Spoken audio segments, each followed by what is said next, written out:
Welcome to another brand new episode of The Qualified. I'm Jedi Johnson 22, joined as always by the great Dom Tober, the this week unsteady Styx Boy 73. He'll be joining us later. Bad to the Bone, Brucifer, and the architect, joesduelin. What's going on, fellas? Not much. Friday's here, finally. A long week. Yeah, Friday. Long, hot week. Busy week, man. Busy week. Yeah, Dom was just telling us about the state of New York, which is going to be Escape from New York pretty soon. Bad things happening there. Hey, we're almost all wearing our new shirts. Almost all. I got my penguins. Yeah, that Pete sent us. This is the new Qualified T-shirt. I think it's available wherever Pete sells T-shirts, something. Wherever Renovision T-shirts. Public, yeah. The link is in the bio for the channel. Yep. Yeah, so check it out if you want to be one of the cool kids. Not only did I get my shirt, I got my cards too. You got your cards and you're wearing your trucker hat. You look like you're waiting for a piece of pie at the diner while you fill up your truck. And get your tires rotated. And movie over the top. I was gonna say he looks turn like it back. I was gonna say he looks like he just came from a pickle park. Oh yeah.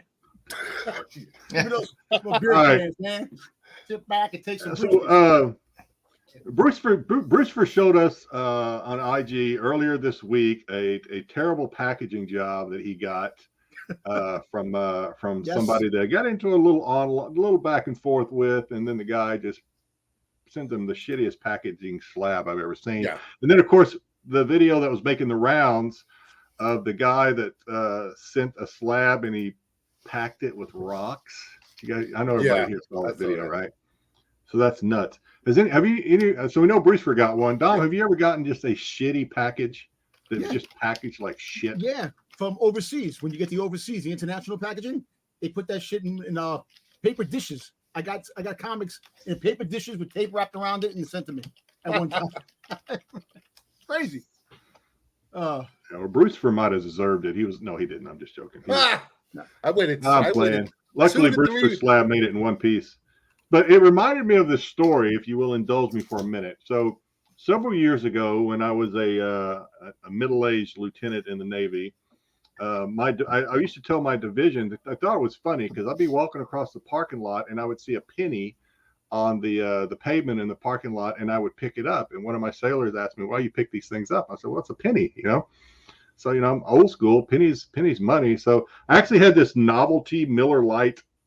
Oh, one of the Miller Lite John Banks bottle. Yeah, it was a bottle thing, and I filled that thing up with pennies. So he thought that was hilarious. So the story spread around my division that the lieutenant collects pennies. So when I left, when I had my going away, I walked into the office, and they had just dumped pennies all over my desk, just pennies everywhere. So they thought it was funny. So I was just happy to be leaving. And so the funny thing is, and how this relates to this story, why it reminded me of it is, so they gave me this little glass, almost like a cookie jar thing for me to, and when I picked up the pennies that were on the floor and on the desk and put it in there. So I put all this stuff in there. It looked really nice and everything. It's pennies, cool thing. But I'd already done my household goods shipment. So I had to put this, I I had to put this thing in a package and send it overseas because I was going to Japan. So I taped this thing up in I left the pennies in the plastic or in the glass cookie jar thing that was clear. And I put it in one of those flat rate mailers and I shipped it to my FPO address where I was heading in Japan. Months later, probably not, when I was there, I get this package. This is a package I sent.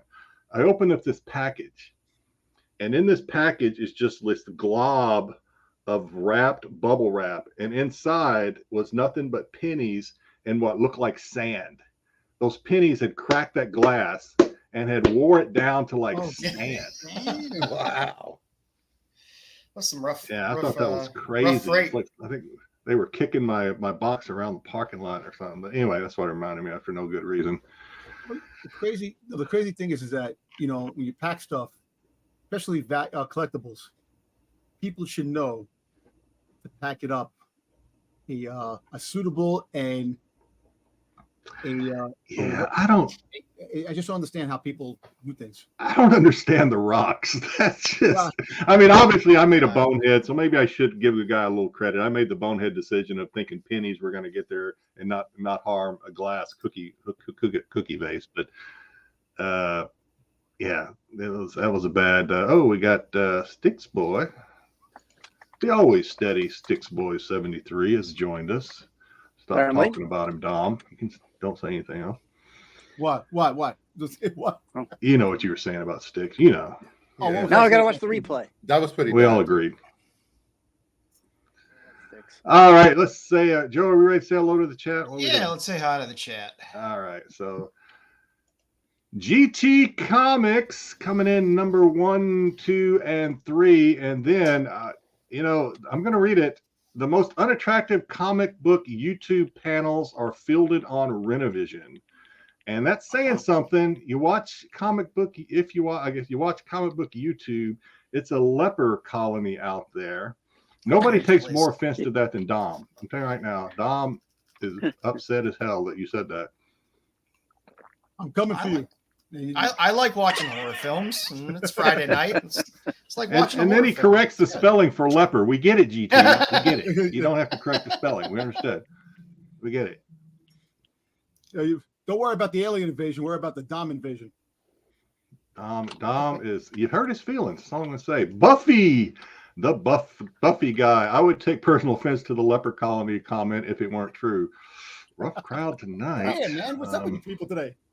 I think I'm fairly pretty. I think my wife calls me pretty all the time.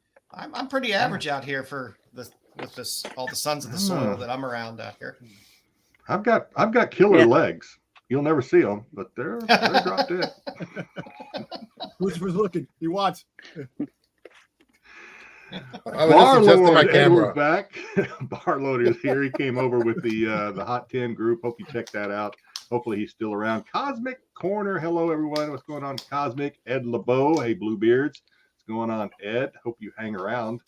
And you're not just here for the algorithm. Jimmy Bobulinski. Thanks you. What's up, everybody? What's going on? Jimmy, GT. I don't wish to offend those who actually reside in. Oh, my God. He just keeps going. Thank you. Ryan, what's up, Ryan? The boss is here checking us out, making sure we are behaving. We're trying, but they are testing us, Pete. They are really testing us, one in particular. Lady V Elements qualified for what? We're trying to figure it out. We are every week. We think we get a little closer. We're trying to get there. Buffy, it's okay. They're still talking back and forth. No, not very much. And just when we think we got it, they move the goalpost on us. So I don't know. Every damn week. Qualified for grading normally means okay. Mama Bear, what's going on, Mama Bear? Say hello. Hey, Mama. Hey, how are you? Hey, Mama Bear. Now, damage. Okay, yeah. Say thank you, Lady V. Yeah. Sometimes damaged stuff. Sometimes flaws create character. I've been damaged since day one, so it doesn't matter. God, I have no character then. Well, yeah. It's Brewster lives in that perfect world. I bet he's got a mirror in his back pocket right now. I do. How'd you figure? Shit, vanity And goes a comb. long way, man. Got a comb back there too. Vanity goes a long way. Comb. I don't need a comb. What was that? Is Oh, that a got mirror in fresh your cut. pocket? Because I can see myself in your pants. That's for the rest of the show. You're getting You're supposed to say it this side way. hat Bruce. Your Damn it. pants are like a mirror. I see myself in them. That is Okay. what you're I use the what was that? What was the show? Night at see the where your mind Roxbury. is. I use their take on it. AOA doing AOA's business, showing everybody where they can follow folks on IG. Pete, you can leave now. I'm just kidding. Stick around. Damn. Awesome. GT. I'm not even gonna read this GT. I don't. No. All right. I will never forget the one and only time I bought a comic Midtown. They shipped a car. Okay, yeah. And what? In a That was in the paper envelope. early Yes. days. The early days of Yeah, shipping. dude, that comics. sucks. Yeah, I've had some Good bad story. shipping Did you clap any? What, Brian? Don't read it. Don't read it. Oh, you could read it. Brian. Great things happen when bodies What's start up, slapping. AOA? Okay, now they're just talking to each other. Darth Lopez. Oh, good God. Blanky Blank. The best looking dude. Well, that's not saying a lot, Lopez, but we'll give it to you. We'll give it to you. Delusional. Mud Butt. Mud He's the Mud best Butt. looking person that resembles a thumb that we have on the channel. Ah, Hey, you know what? Cragden X, only happy person- Friday. He's Oh the my only person I know that God. looks the same on both sides. The comic chef, what's up? What's going on, chef? did you just say that? Ryan the Gray is What here. about you? And I'm just oh man, the chat is busy. I've already forgotten who I've said hello to and who I haven't. See, AOA saying that AI has generated uncanny valley hair. Yeah. I don't know. I'll take that. I don't know what that It's Yeah, getting compliment. warm. This thing's coming off soon. You That's guys won't know when. Facebook user. Okay. That's a new book, new comic book, Uncanny Valley, isn't it? Daryl, hey Bruce. So, what does Dom think of the Crow? We're going to talk about that later. talk So, about that. just stick around. Ratrell, what's going on? Hello, back to you. And finally, Tyson, to those crazy snazzy teas you put. Must be Pete's favorite sons. SNS must be red in this redheaded stepchild. No, I don't know. We're the crazy uncle. If they're the stepchilds, then we're the crazy uncles, I guess. So, Yeah. I guess we'll just leave it at that. That sounds we're right. we're either the drunk uncle or the wine ants. One or the other. Yeah. We'll see. We're the All right. embarrassing, crazy drunk uncles. All right.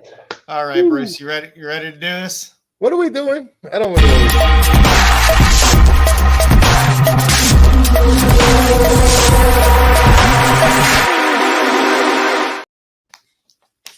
Once again, we're back from outside looking in. The CBS Hot 10 that were not good enough for it, but maybe make the list in the next couple of weeks. We're going to keep an eye on these books, see how That's they're what we doing, do, how they're buying them. You know. First up, we have Black Widow and Hawkeye. Number one, the 1 in 100. There were only 3 sales this week, which sold for 120, 130, and 220. That 220 was sold in a bundle, including the 125 and the 150. So it's not moving a lot of volume. It's barely selling above ratio. I don't know if this art germ cover will keep going up or fall flat on its face. I love the book, but you can buy the trade dress.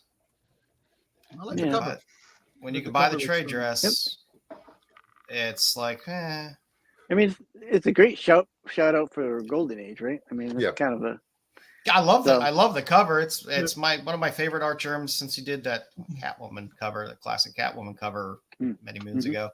But it's like for a 1 in 100, if you can get an A or B Yeah. cover, Yeah. with a trade dress on it, I think people are like, I think I'll take that for $6, $5 instead of shilling out 120, 130 bucks. But I think that's People kind of like- what these are boiling down to now, right? Like, if you can get the trade dress for $6, why would you want to spend $100 on a Virgin?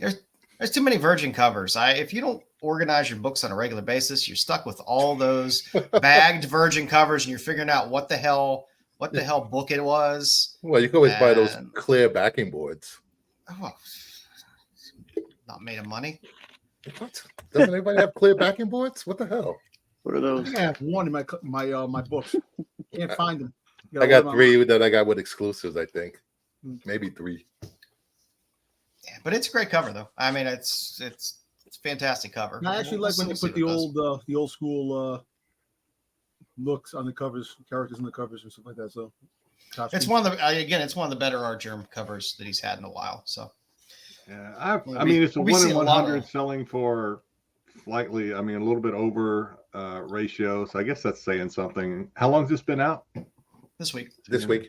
Oh, this week. Okay, so I do appreciate the background. He, don't just go and get lazy with a plain like background. He gave it a little texture, little little flair background. Yeah. So I like that. Other than that, I don't know. We're talking about Virgins. I like Virgins 100, but yeah, Silver Age. Who don't? It sticks. It was Silver Age. Yeah, unless you collect the author or the artist, and you want to get them to sign this. I don't know. Yeah, I don't know. We're going to be seeing a lot of art germ tonight when we look at some Supergirl stuff. So. Oh, so it'll be good to see if this holds or drops like a rock next week. Either it's going to go up really high to probably 175. If it doesn't, it's going to settle below ratio. That's what my feeling on this book. It'll probably settle around 75 for a little bit, then maybe get a little lower. Yeah, I think you're safe waiting and seeing what happens. I mean, surely this thing is not going to shoot up like something crazy. So, it's not a DC 1 in 25. Waiting. Only DC 1 in 25s do that. Go crazy, yeah. Am I wrong, Joe? DC Homer. Yeah, I am a DC Homer. They do well. What's next on the list? What you got? Symbiote Spider-Man 2099, number 1, the 1 in 100. There was one sale that was a pre-sale sold for 150, best offer. There aren't any currently up for sale. I don't see this book holding. Yeah, I mean, sometimes rarity is like, oh, people go and chase it because it's rare. But sometimes things that are rare just aren't good either, and people just don't buy them. I don't know who's going to shell out ratio money for this book at a 1 in 100. But there's people that like their symbiote crap. Yeah, I just can't get into it. There are people online that collect everything in symbiote, so kind of. Yeah, it's not really even a good symbiote cover though. No, it's not. It's not a bad cover. It's a Land cover. I like Land. I like his art. So it's not bad. I mean, it's not something I would go out looking for if I wanted it. Worth a 1 in 100 ratio. No, this is a number 1, right? So are we thinking that a lot of stores bought a lot of these, so there's going to be a lot of 100 ratios it's out Spider-Man. there? Maybe? It's Spider-Man. It's Spider-Man. Spider-Man. It's 2099. It's Symbiote Spider-Man 2099. So you're Spider ASM is up here, and then other Spider titles are down here. So it's wait on this one too. Wait on all these. Yeah, I say wait on all these 1 in 100s. I mean, Pete puts them on here because they have some notable sales or some spikes, and that's all cool. But man, next week we got the 1 in 100 Django Fett coming out, man. And I really, you wait a few months, it's to end up in an Ollie's 10-pack. True. All the toys are in freaking Ollie's right now. Yeah. Oh, that's when the distributors clear out their crap and they throw all that stuff in there. We don't have Ollie's here, but the Walmart stopped selling those things around here because same here, like ripping them open. Five Below used to have DC packs all the time, which every now and then would have a decent book in it. But it was just nice to get a stack of DC, but they were toilet rating. I just put them near the toilet and have a stack of books. I think comics are on the rise again. I think there's a lot of books that are actually are going up, but sporadically. And the 1 in 100s. The people who want them for their PCs, the people who are diehard that really collect them, will buy these books, regardless of the fact. And cons are back too. So if I had a favorite artist and I wanted to get an artist to sign something, I'm probably gonna get my favorite Virgin cover for them to sign and go to the con. So I don't know, but for the right price, this is a little much. 1/100s. 1/100s to me have to be really, really special to go chase them. I mean, Yeah, most truthfully, I don't really like to chase books in general, but at a 1/100, I mean, It's got to have that's some a high young girl's ratio. feet on it. It's got to have a young girl's feet on it before Joe goes chasing wood. Yeah. Oh boy. Oh boy. Only fans. Moving on. Only fans with toes. Covers. Let's go. What did I come? Why do I come here? Yeah, you started most Jeez. times, Bruce. We got the Hood #1. Copies are selling for around $20. That's because of the Ghost. He's the new Spirit of Vengeance. So copies are moving, but not moving as much as they had before. This is going to be a wait and see book. Wait and see if people start dumping them on eBay and people start buying them. But we all knew this was coming. So yeah, I mean, it had a bigger jump when the rumor first came out that he was going to be the next Spirit of Vengeance, next Ghost Rider, and Also, then it went down, and it hasn't really seen much of a jump. It's still down from that first news, and there's really not that many selling. But what about it's out there? What about Ironheart? He was supposed to be an Ironheart to the main villain in Ironheart, so live action debut might put a little spark in this whenever that decides to happen. Which is there any rumor when Ironheart is coming out? If it is coming out, well, it's already made. So yeah, I think Iger is retooling everything and prioritizing the bigger projects. So a lot of these TV shows probably going to end up in the back burner on a shelf in the back corner of a warehouse somewhere, never to be seen again. Light of day. Yeah, you know what? Listen, I'm kind of upset with the fact that the Captain America: New World Order. They redoing the whole thing from the bottom up again, and I'm sad that the Surfing Society is taken out of the fold. Which I want to see Seth Rollins as. You can see him every week. Yeah, I watch him every week on TV, but I want to. I know you do. Character, come on. Do you have a Seth? You boys Watch in right now. Your wrestling soap operas. Do you think? I don't know what they're talking about. It's all gibberish. Do you think we're going to see the CGC or the graded census on this book pop now that we've got some news on it? Or no, I think if it would have popped, it would have popped several weeks ago when it had that initial pop. I think the heat on this is kind of steady right now. People probably pick it up more now that more people are reading the book and it's official and it's out, but I don't think it's going to have a huge move on this book. I actually like the Hood a lot. He was great in Dark Reign, the whole storyline when he was going around in Dark Reign. I like that the way they made his character. I also think, they got to keep him in for a while as well for it to generate a little bit of, if that storyline peters out in like 3 issues or something else and they throw somebody else back in there, throw Johnny Blaze back in there, then it's like, well, that was fun. But if they keep him around for a while, then maybe people will start chasing this a little more to know that he's a character that's going to be out there more often. So we'll see. Yeah. It's really nothing. I don't know. Never been a fan of the Hood. I actually think I have this book in my collection somewhere in one of my boxes. It's a storage unit. Wait, you have books that aren't Star Wars? Yeah. Really? You never read them, but yeah. Some of them true. But I actually do have a lot of books at the storage unit that are Star Wars. Now I brought the books here. Star Wars I brought to the storage unit, but I do have a lot of books that are in Star Wars. So. Next up,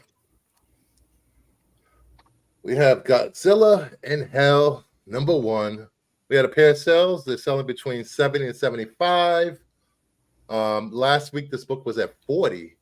So a significant jump in price. I don't know what's causing this. Maybe the final trailer for Godzilla X Kong. Godzilla got a little news with the Oscars this week too.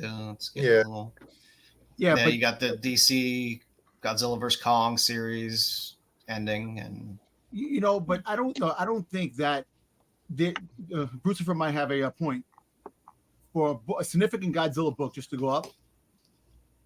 There has to be a significant reason. Godzilla is on the spotlight now because of all the movies that are coming out and the Oscar. But could be. And listen, who else can Godzilla fight anyway? We really think about it. All the monsters have been out. So fight the devil and got in hell. Fight a creature that mimics the devil. I want Space Godzilla again. Damn it. Yeah. Really Plus, you're kind of getting the old EC Comics homage Yeah. with that cover, which is always great, and it's a great cover too. I like that cover. Yeah, I'm wondering maybe this is a cover buy. It is a really cool cover. I don't know. Who knows what we're going to get in the movie or the end credits if they do it or whatever. But I don't see anything that we know of so far about the Godzilla Kong movie that would. No, I think Godzilla and the Titans they're just hot right now. I think everything that says Godzilla on it is selling, and so I mean I'm surprised at the price, but I'm not surprised that it's selling. Yeah. So, and this is not a cover you see very often in the wild. No. And like you said, the EC collectors are gonna they probably grab EC homages left and right. So, but then again, some of these books are very difficult to find. Some of the Godzilla variants and books in general are pretty hard to find. Yeah. Some of those IDW ones are tough. I will be digging for Godzilla books tomorrow at the con with Styx. Well, I'll be around Styx. You'll be make sure to take some footage. I will take some footage. Not safe for work. Next up, not that kind of footage. we got Caliber presents #1, a 9.6 sold for $800. Yeah, this one, I was really expecting more. I mean, I understand why it's here because the Crow trailer dropped, which we'll talk about later. This is the first appearance of the Crow. This book there haven't been too many sales. This $800 sale was on the 11th of March. You had a 9.2 sell in March. Not really many raws at all. I think people want the Crow one with the face on it. They don't. Yeah. They just pass over because he's not on the cover. Yeah, it is kind of one of those little sleeper ones that people kind of forget about unless you read on the cover. Also, the Crow, but it's just like your favorite character, Animal Man. His first appearance doesn't sell, but him in the costume is great. It's a great buy. Yeah. His first appearance is still worth a good bit of money, but it's not as memorable as him in the costume. People love to see stuff. This is the age of I want to see it on the cover. Yes. That's the thing. Cover appearances mean a lot. Again with the whole cameo and the whole first appearance and the whole first bullshit. Cover appearances.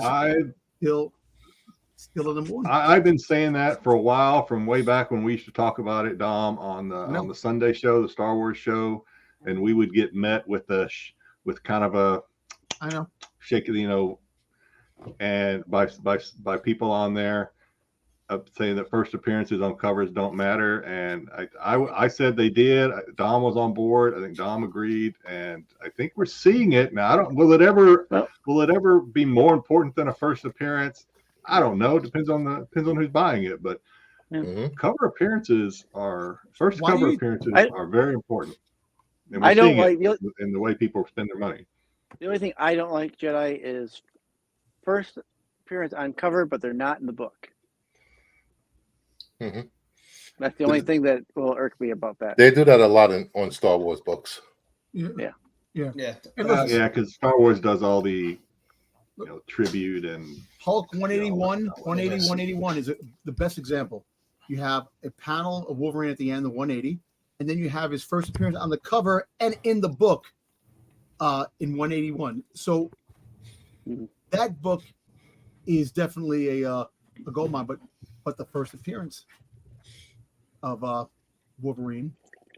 But to Styx's points, if it's a cover appearance and they're in the book, say their second appearance or maybe even their third, I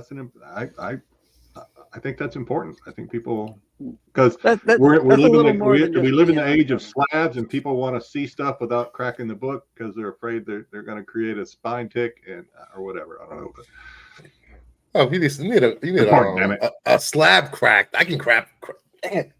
Just bang it on the side of a counter. It'll crack real easy Yeah.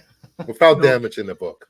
Look, I do I don't like know. Ugh, shivers I do up my like a spine. cover appearance. I do like a cover appearance because if you have a book and you want to show it like collect Boba Fett covers. I like them on the cover. Put the covers up on the wall. Same thing like the symbiotes. People collect symbiote covers. Yeah. There's a lot of cool covers out there. Spider-Man. So character on Let the cover. me highlight this, Zaggies. What about Babies and Shadows, and do they count? Look at the first Magic. first Don't even get me appearance started with of Magic. Cable as a baby in X-Men 201. Mhm. It's not. I mean, look, and do you What have about some X-23 babies? as a test tube?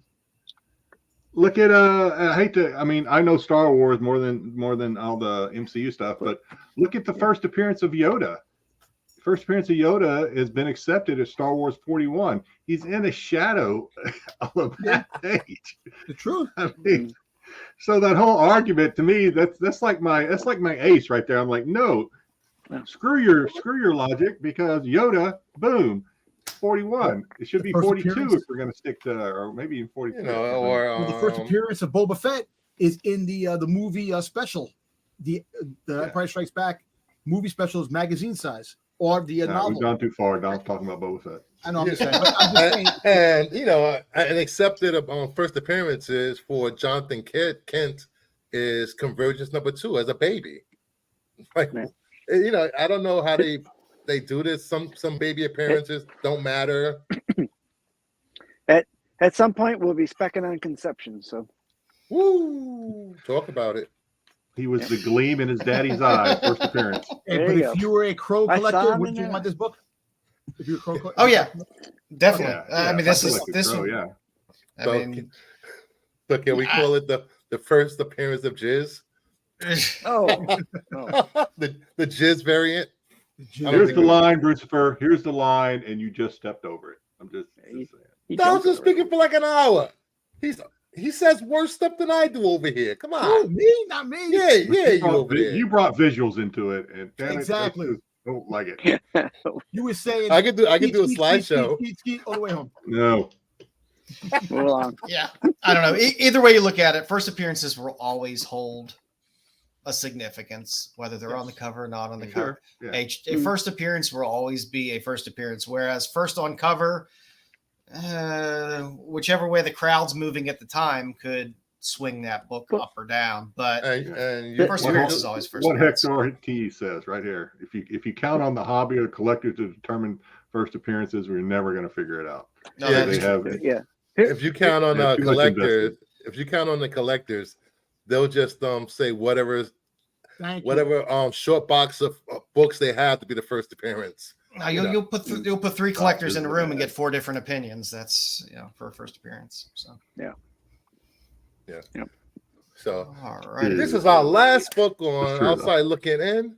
Please head over to CBSI.com where you can check out the write-ups for the CBSI Hot 10 show and Outside Looking In done by Pete. Mama The bear. words Peter's a wordsmith. I have to say he just has a way of saying things and writing things, and it's just beautiful. That's me kissing ass to the boys. All right, boys. You want to do some pickups? Oh, shit. Oh God.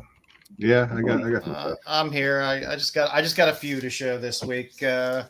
Finally got my Savage Sword of Conan's, and Nice. just a little word of advice. These are magazine size, but they are not square bound. Oh, that's not good. The paper quality is questionable on the covers. Can you see through the covers like Marvel books? But I mean, it's the problem. It's a Titan book. Titan normally does really nice stuff. They do Star Wars Insiders and stuff like that. They do the regular Conan series. The inside of the book is fantastic. It's it's a lot of black and white comics. a lot of really great art in there as well. Get multiple stories. If you're a Conan fan, it's fantastic, but just be gentle with it. Also, finally got my Penthouse comics. I can only show 2 of the covers that I got because the rest I can't show. But they are nice and right to the magazine stand in the restroom. That's where very nice quality. Shut up. Magazine, great Right art behind on the beaded those. curtain. The call cover is great. Beaded curtains. Little Dan Panosian. Don't forget about this book. It just came out a couple weeks ago. But if you're a Dan Panosian collector and you've been enjoying his Savage Sonia covers, this Fire and Ice is a great cover. And a little Sharp Wit and the Company Women graphic novel is just a nice tool to take cover. So I had to pick that up. That's all I got. Jedi, you ready for the driver's seat? Yeah, so I got a package. Pete sent me the T-shirt, but also he sent me this High Republic. Nice. Not the Virgin, not the 1 in 100 version, but the trade of Boryaga. And I got some signed Zerdy. Got the trade on Wolverine 40. Nice. I like the stained glass on these. I got the Virgin. I got the Zerdy signed Spider-Man 40s trade. These just came in today, actually. And for what will be my last, for a while anyway, my last Mayhew. You said that last time. He's been saying that for this one just came in the mail. This one just came in the mail. I'm It's the not last going one I over bought. there again. No, not me. So I bought a mystery box, and I don't know what this is. They threw this in for everybody. I don't know what this is. So yeah, there's that. But I already got. So I got a. This was a mystery box. So I got the Mandalorian 7 with the big Mayhew signature. Nice. This is, I forget what this is. This is Venomized, but I can't remember which one it is. This is Venom 33 or maybe 34 with the Mayhew drip signature on it. Got the Mandalorian first Bo-Katan, or not first Bo-Katan, but his Bo-Katan. This is a great cover. I love this. Of course, he signed it. And this is not for Dom, but there's a lot of stuff in here Dom might like. But before I get to that, let's see. I got a couple of these actually. I need to sell some of these. And Something Is Killing the Children. Now these Dom may like these, especially if they were graded. G.I. Joe. Oh yeah, Like that. Oh, nice. Lady J. Another G.I. Joe with the signature at the bottom. That's squalid. Mm-hmm. And then Dom's favorite. It's not the dripping signature that Dom wanted, but this was in the mystery pack too. The Lilo and Stitch I like that. Trojan ice cream cover. I like that. And that's enough for this week. That's all I got. That's all that came in. All right, Bruce. Sure, why not? Along with my T-shirt, I got from the illustrious leader. Dear leader. Yeah, little Tyler Kirkham, There you go. Street Fighter, Guile, Battle Damage, Kirkham. This Sabrina, Supergirl homage. Oh, very nice. Yep. And then I picked up Batman and Dylan Dog. Nothing says good book like a guy playing a clarinet on the cover. Hey, he's Europe's Constantine, all right, buddy? Never for the recorder. I got this Blood Hunt Diaries. It was free, so I thought I'd pick it up. Free is good. This is a little preview of the series coming. Yep, a little Superman The Bizarro 60 cover. cover collection for that variant set, the whole thing when it comes out. 60 covers, nice. Little Darth Vader 44.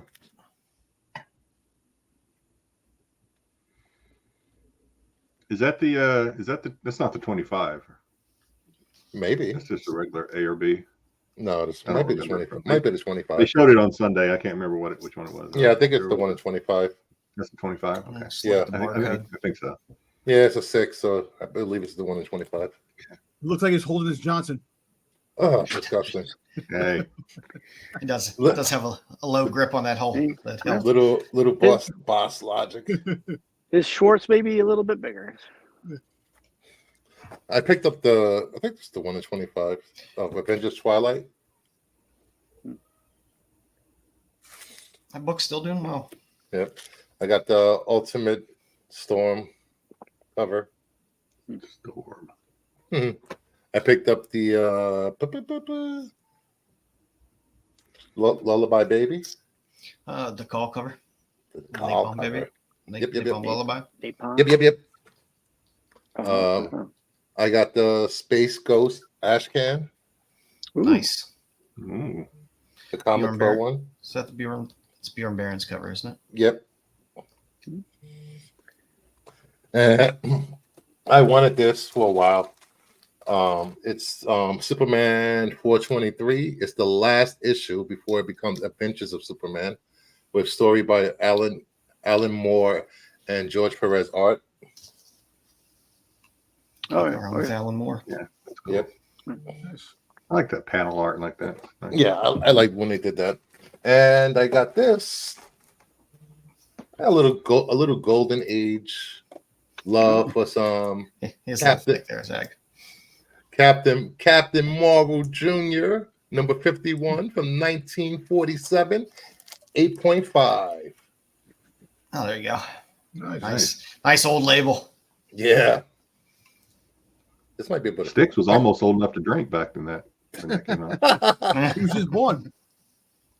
I might have been in a speakeasy at that point. Yeah. And that is it. Running hooch across state lines.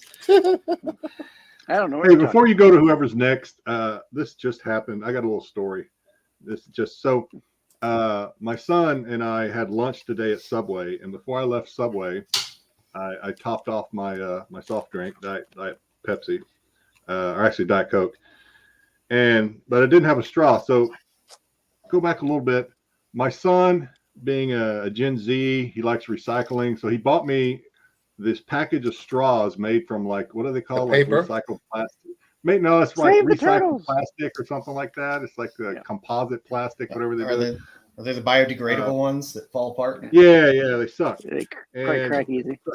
I just took a drink of this thing because a lot of them have holes in them or something. I just took a drink of this thing, and Diet Coke's like came out the side and like shot across my room because there's a hole in this thing. Coke is It acid. makes a sound too. Listen.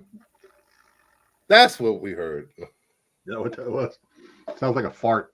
Sounds like I'm farting. All right, who's next? Stop farting. I only have one. I have one thing here. I'll show off. I showed it up on Bruce's show the other day.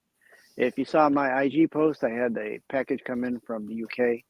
Yep. I did have a multitude of comic books in there that I will not go through because I know Jedi loves when I go through all my comic books. But I did pick up another mummy for my mummy collection. Nice. Nice. Mummy robot. Is that exactly? Oh no, yeah, that's right. You showed that the other day. I was going to say, I think Yeah, it's that's the same. exactly like the other one. They're all the same. Thank you, AOA. Okay. Jedi was sucking. October, you got anything? I got a few things. Uh-oh. All righty. Last week I was away. That's going to be a long Friday, presentation. so remember Saturday and Oh Sunday. God, I here had comes the time story. to- But first things first, thank you, Pete. Got the shirt, There you go. and I got my business cards. Now I'm professional. There you What go. the hell? There you Professional go. what? That's a lie. That says you're a Professional content bullshit. creator in there. I'm a You know, freaking what professional content bullshit. do you create? You What put the the wrong hell? title. It should No, say personality. Yeah, personality, No. love, and people He's- love me, man. So that's what He's I a do. content distributor. I'll give him that. He distributes other people's I content create the across the internet. content that people like to see. He's just When the I show up. figurehead of the show. That's No, no the whole power. damn show, baby. Oh yeah. So also Pete put this in my the box he sent me to this Vader Ooh, I like that. Nice. black, white, and Oh. red. I like the cover. I do. All right. So I went to the con, but I also got packages when I got back from the con. But I opened this up. So the Studio Series concept art Megatron. Apparently, this is really, people love this. It's really a cool Megatron. So Transformers. Yes, I do love my Transformers once in a while. I get If that. it's cold enough. All right. So I picked up a couple of things when I was at when I was in Washington. I went to a GameStop. I was able to pick up the Darth Maul versus Pre Vizsla.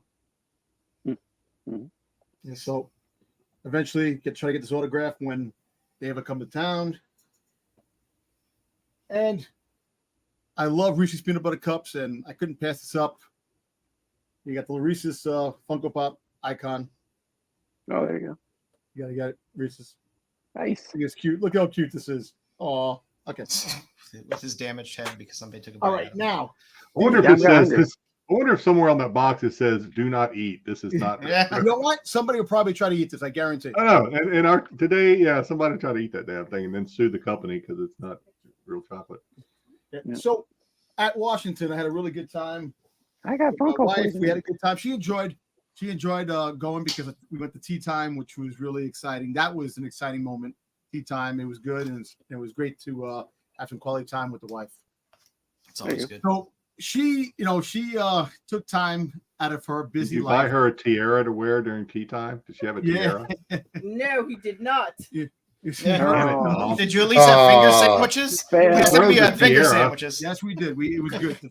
Everything was great. It was at the Ritz Carlton. The Ritz Carlton. It was really a great time. But getting down to business, Uh-oh. I'm not going to get into crazy stories, but Finally? I got my Rosario Dawson autograph on my pop, thanks to my friend Joe.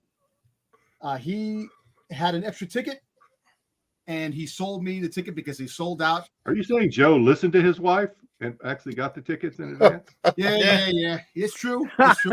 And he bought two of them for himself, but he was really nice enough to give me one. But I paid for it. But the fact is that it sold out, and I was able to get my autograph.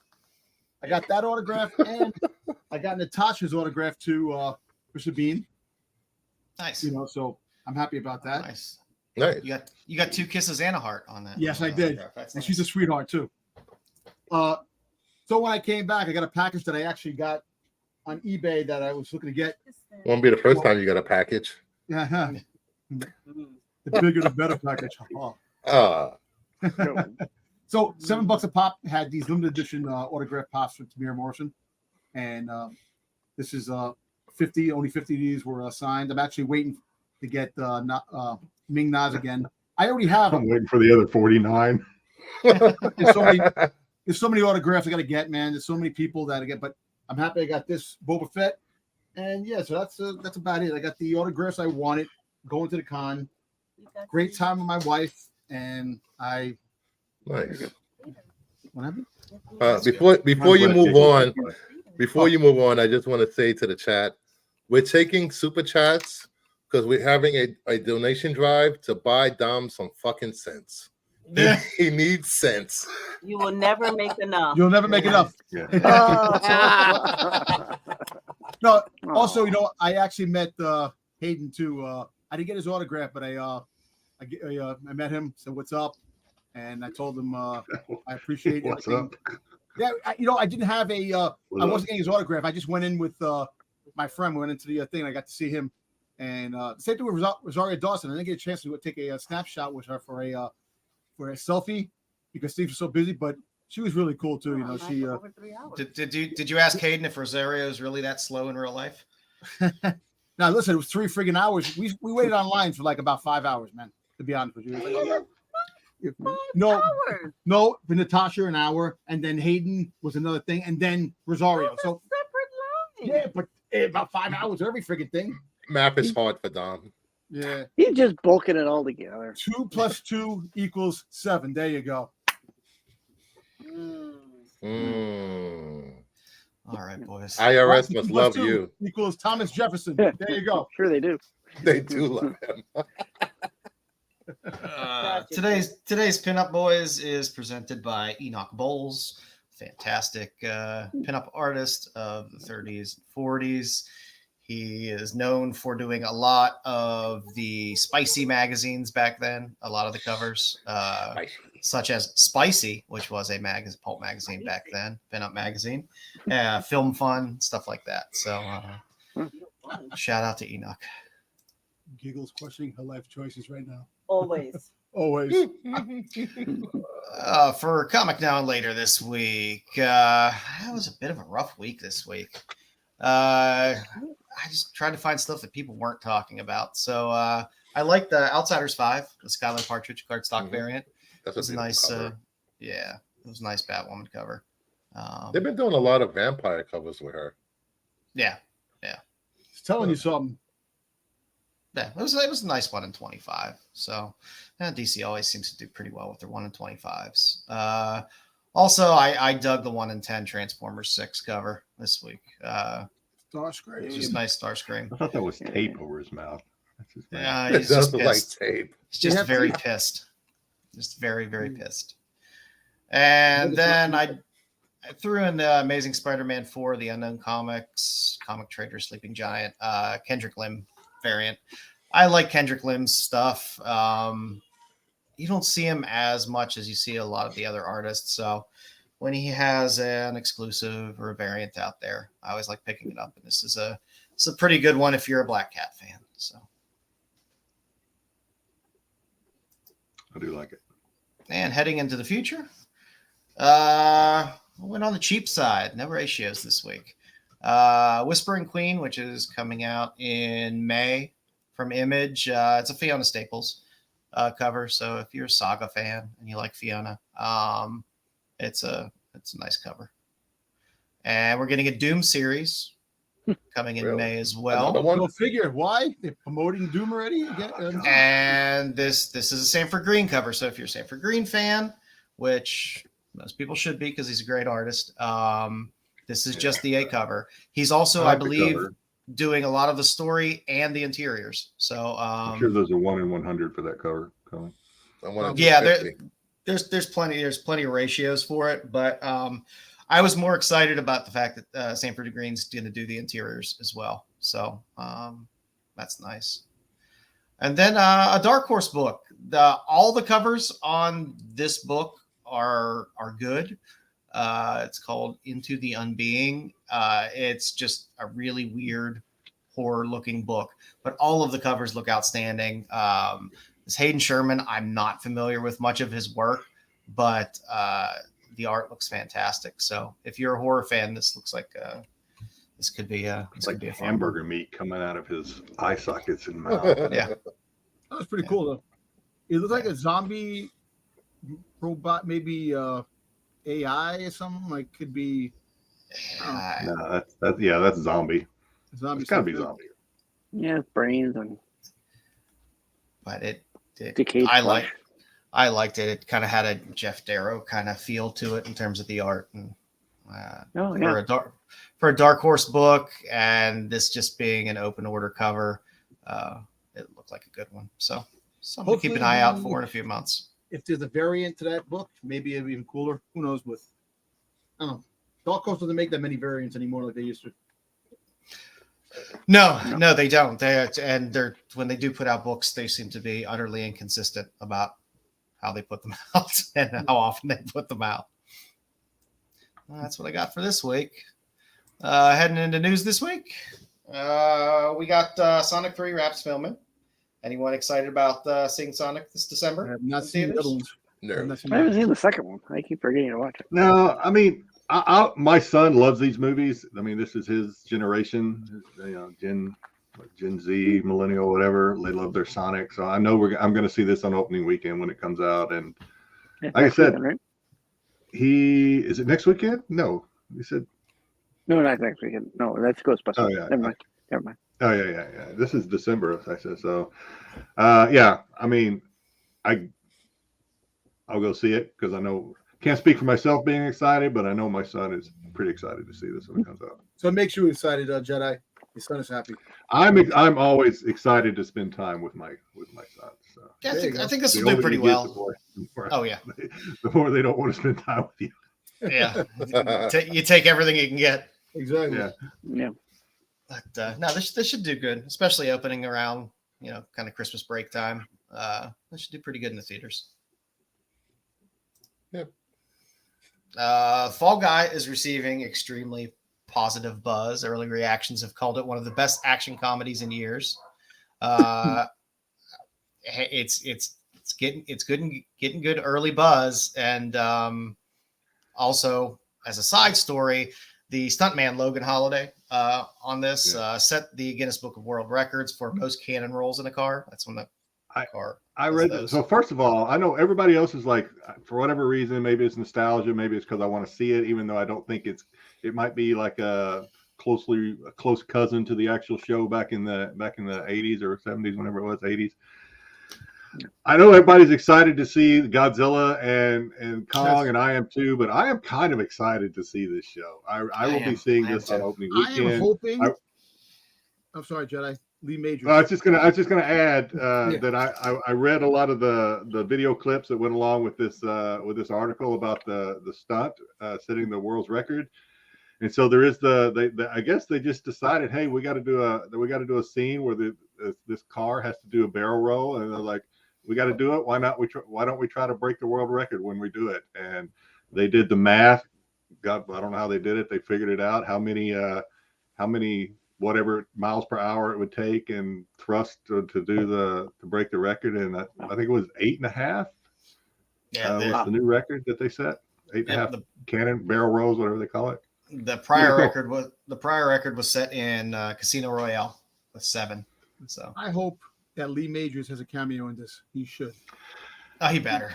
He should. I was thinking the same thing. I mean, if you really wanted to just whether or God, he not has the to be movie, older than shit.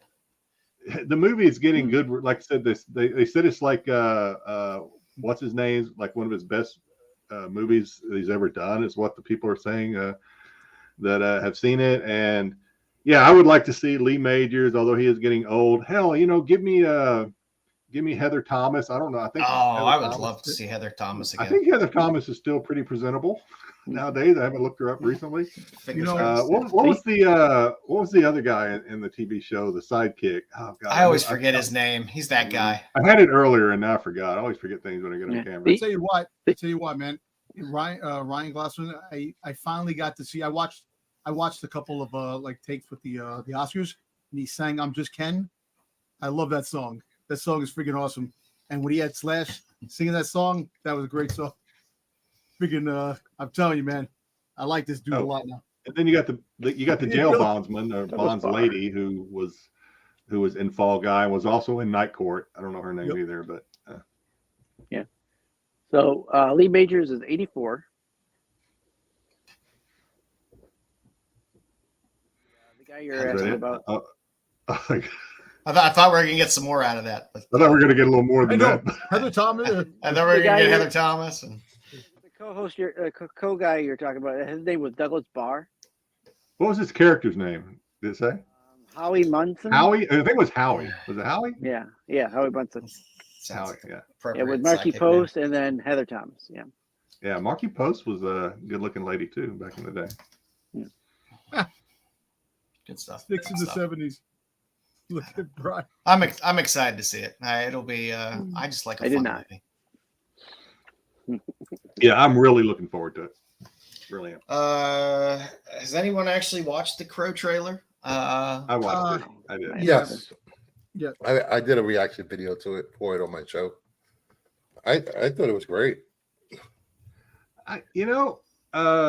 Bruce Furr, I watched the trailer. I thought it looked pretty good too. I think it looks like it's going to be a nice, pretty fun action movie. It's going to be gore. It's going to have violence. I don't want to. I think it would be like maybe sacrilege to ever say, oh, it's going to be better than the Brandon movie, but he never finished because he died. Yeah, the Brandon Lee. That'd probably be sacrilege, and probably people would hate that, so I won't say it. So because it may not even be true, but the trailer looked pretty good. It looked pretty damn good. Look, I'm gonna say this way. He looks like Jared Leto. as a Joker. Oh, the way he God. is. But Are you going to repeat that same thing? no, listen, Everybody else I'm just gonna say that. But the fact is that at the end of the day, all these remakes of movies will never compare to anything that came out prior. So if you're looking, it's a great movie to go see. If you want to compare movies, you can't, because it's made for the new generation, not what came before. So at the end of the day, Marky Post is dead. Oh my God! Yeah, she died. Yeah, she died. I did not know that. Yeah, she did. So, the trailer looked good. It has that element, but if you're looking for something different, different actor, different time, that's what you're gonna get. The outtake of the Crow, the original will always be better. That's it. Skarsgård he's a real actor. He commits to the role. He becomes the character. So I think this is going to be a work of art for me. I agree with Mama Bear. I wish they hadn't named him Eric, because from the looks of the trailer, it looks like it's the same movie but kind of different. I mean, I don't think it's cookie cutter. I don't think it's exactly the same. I think there are some differences. I think it would have been kind of cool to maybe do it and give him different characters, but kind of the same storyline, just with different characters maybe, because there is some, from what I remember of the original, there's some stuff different that looks like it's going to be going on in this one. You know what's funny? A long time ago when this came out, one of the original scripts was the girl going to play the Crow, that she was going to be the Crow, and he was going to, and already people were already friggin' flipping out on that. So, what? No, there was a story. Go back and read it. That they had I believe we've had a female Crow before. So I think we had too in one of the sequels. Yeah. So and in the books. But you know what? Listen, like I said, Dune. Like AOA says, Dune was better in the 80s. Of course, you know what? Look, the technology today is a bit better than CGI. But for what came, came for the original, there's nothing like really like it's going to capture like, oh my God, this was great, because it's already been done. And that's the problem with stuff. Well, you got to realize it's just everything is just a reinterpretation of something that's happened before. There's nothing original, really. Yeah.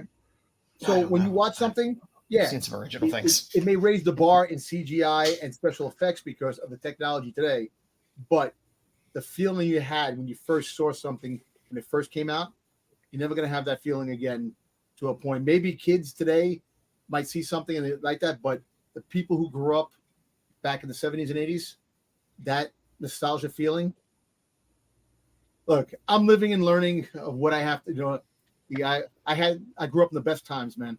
And I'll be honest with you. Was it really the best times? Yes, it was.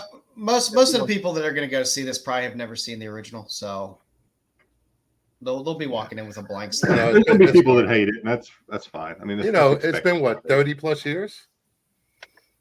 30 years? Has it been 30? Like, yeah, I guess it has been. Yeah. Fuck, I'm old. Yeah, and it was like yesterday. You seen they got the news report that Brandon Lee died from the gunshot wound, and it was crazy that they had to put bits and pieces. They used the stunt double, right? It was the stunt guy who finished the scenes that Brandon Lee didn't finish. Yep. I might go see this. It's just. I want to go to the movie with my wife, and my wife, there's a lot of movies my wife don't want to see, and it's like going like, I know she doesn't want to see Godzilla. I want to see Godzilla. She doesn't want to see that. I'm gonna probably go by myself to go see it. But yeah, I know the soundtrack is probably going to piss people off. It's going to be all emo music. Imagine Dragons through the whole movie. Oh my God. No, I'm hoping they do a little better. Remember the Bruce Dragons, but yes, the band Him? No, they sang the song or one of the songs in the original Crow movies. Look them up. Look Him. The name of the band Him. It's a really good. They have a lot of really like they're not power ballads. They're more of songs like they're very like not like really. Like yelling, they're very soft spoken, but true to heart. And the one song fits that. When you get a chance, look it up. Heart, Him. The name of the band is called Him. All right. Moving on. Yay! Yeah, Salem, the Gary Dauberman film remake of Salem's Lot will be streaming exclusively to Max in 2024. I- This thing I'll was take filmed it. in 20. This thing was filmed in 2021. They thought it was going to be completely shelved, but it looks like they are just going to release it directly to streaming. So we will actually finally get a remake of Salem's Lot, which was a great creepy movie. I like David Soul, the original version. I'm sure I've seen this, but it's been so long ago. Don't watch part 2. No, Return to Salem's Lot. Oh my No. god, that was so bad, so bad. but it's you know, it's a movie, sometimes a movie like this, I'm like, I want to see how they update something like this and how well they can update it. Hopefully, it's more gory. I want to see 'Cause, I blood mean, splatter. Because you watch the original and you go like, oh, this feels dated. Yeah. So that'll be fun. And if you have Max, you can watch it for free. I can't wait for this. Yeah, it'll be fun. We should do a watch party. You and your watch parties. I like watch parties. Watch parties are fun. I think I would hate a watch party. I don't like people talking while I'm watching a movie, and that just sounds like that is what a watch party is. It is. I don't have a TV where I stream. I don't. You don't need a TV. I need to watch. I need to watch the movie, don't I? Yeah, on your PC. Oh, that's a pain in the ass. I want to watch a movie. I don't understand people. Psychopaths watch movies on phones and on small windows on computer screens. You want to watch a full You go. full large screen. It's full screen. My monitor is 32 inches. You're nuts. Crazy. So X-Men reboot details have come out. We're gonna get 3 series: an Uncanny X-Men, an X-Men, and an Exceptional X-Men.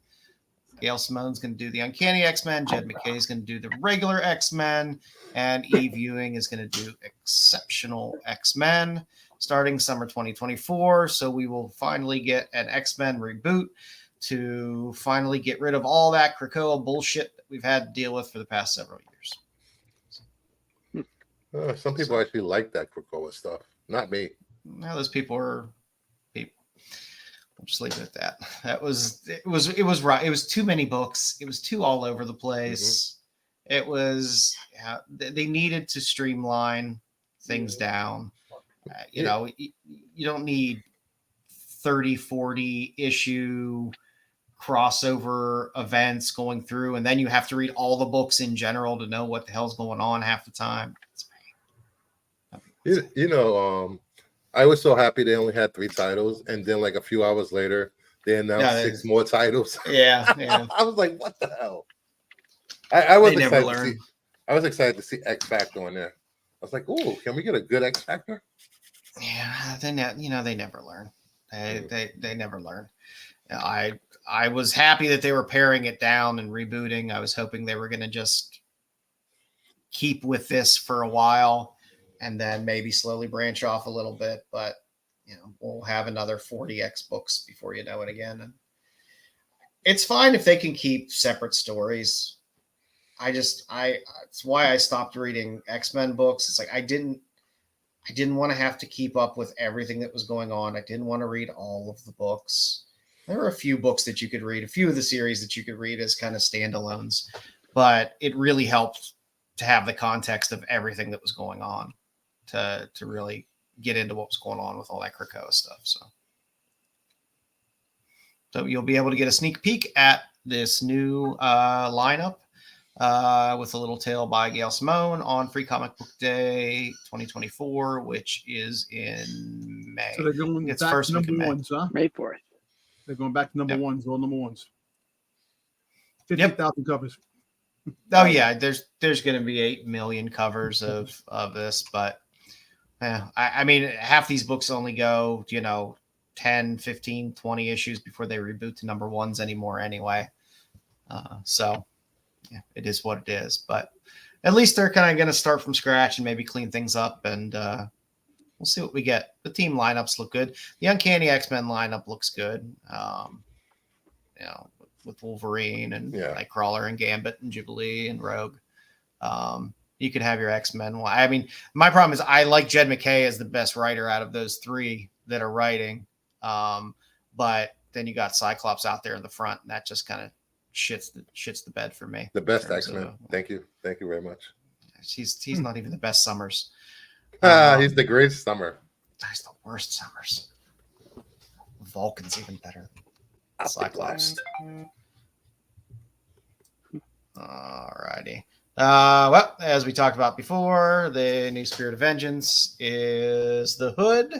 So you can pick that up this week and read that. If you are a fan of Ghost Rider and want to pick up somebody being the first, Spirit of Vengeance there, you can pick up the Hood and pick up the Ghost Rider Final Vengeance #1 this week. Good covers as well. As always, Ghost Rider always has great covers. So if you're a Ghost Rider reader, it's been a decent series to keep up with. So, and finally, this was just kind of my weird news of the week. There's a 14 karat gold Lego piece that was donated to a Goodwill store in Pennsylvania, and they had it originally priced at $15, but it ended up selling for $18,000. What? What? Yeah. Goodwill officials were sorting through a bag of jewelry where they came across it. It was originally listed at $14.95. Then they were having people offer to buy it for like $1,000 or whatever. So they looked into it, saw what it was, and why would you just buy it at the off. $14.95? Yeah, they originally had it listed online at that price, and I've never done Goodwill online, which is kind of a weird thing, but I bought off of there. That's all right. So wait, I bought from Goodwill's being in a Goodwill, but buying online off Goodwill always feels weird to me. What was it originally supposed to? I mean, where did it come from originally? It was just in a bag, assorted jewelry that they were going through. Yeah, but Lego made it for something. It was a Bionicle mask from Lego. So apparently, if you're a Lego person, I'm guessing you're in the know that it's something that's very pricey. But that's weird. So yeah, this would be interesting I might have to Google this and find out a little bit more. So was it like a randomly inserted gold thing into some random box, or did you have to buy? I don't know. That gold, or I'm not sure. But apparently the mask is what questions and answers here, Joe? I know. It's probably something you can get at like Zales or. So you think it was like a charm, like for a charm bracelet or something? No, it had to be something. It had to be something more expensive that was officially places licensed. like that. They in the past, you can get like Disney stuff, and it's like $120. So you think maybe this was something you buy at like Legoland or something, and it was just pricey? Could be. Like a loot crate. Bionicle was a comic and a cartoon. Yep. So. It could have been a special edition thing, like they had the 14 karat gold, like only 3 in existence, like C-3POs and the Boba Fett's and stuff like that. And special edition Lego pieces. Let's go back to Boba Fett. No, because everything falls back. I'm honored that he threw C-3PO in there before he went back to Boba Fett. So I didn't say anything. I put 3PO, and because they had special edition, the most expensive Lego pieces, and Boba Fett is part of that. Only one gold one in existence. That is true. I never find these needles in the haystack that make the news. That shit never happens to me ever. My name is not Brucifer, so that I do not have a no. Yeah, you with the four-leaf clover. Just a rabbit. Yeah. What about the people who found the artwork and they ripped off the piece and it was like a freaking $2 million painting underneath the freaking $5 piece of art? Jesus Christ! Never happens to the good people. Never happened to me anyway. Yeah, good. Yeah, Brucifer wins books, his own books back. He puts the books up so he keeps winning them. He wins his own book. I can't bid on my own. He bids on his own book. We don't actually see the bid. Oh, I won this book. He's always doing that. That's his own books he's putting up. There you go. There's proof in the chat. So. Don's going to do a YouTube investigative reporting on Brucifer's Raz winnings. I've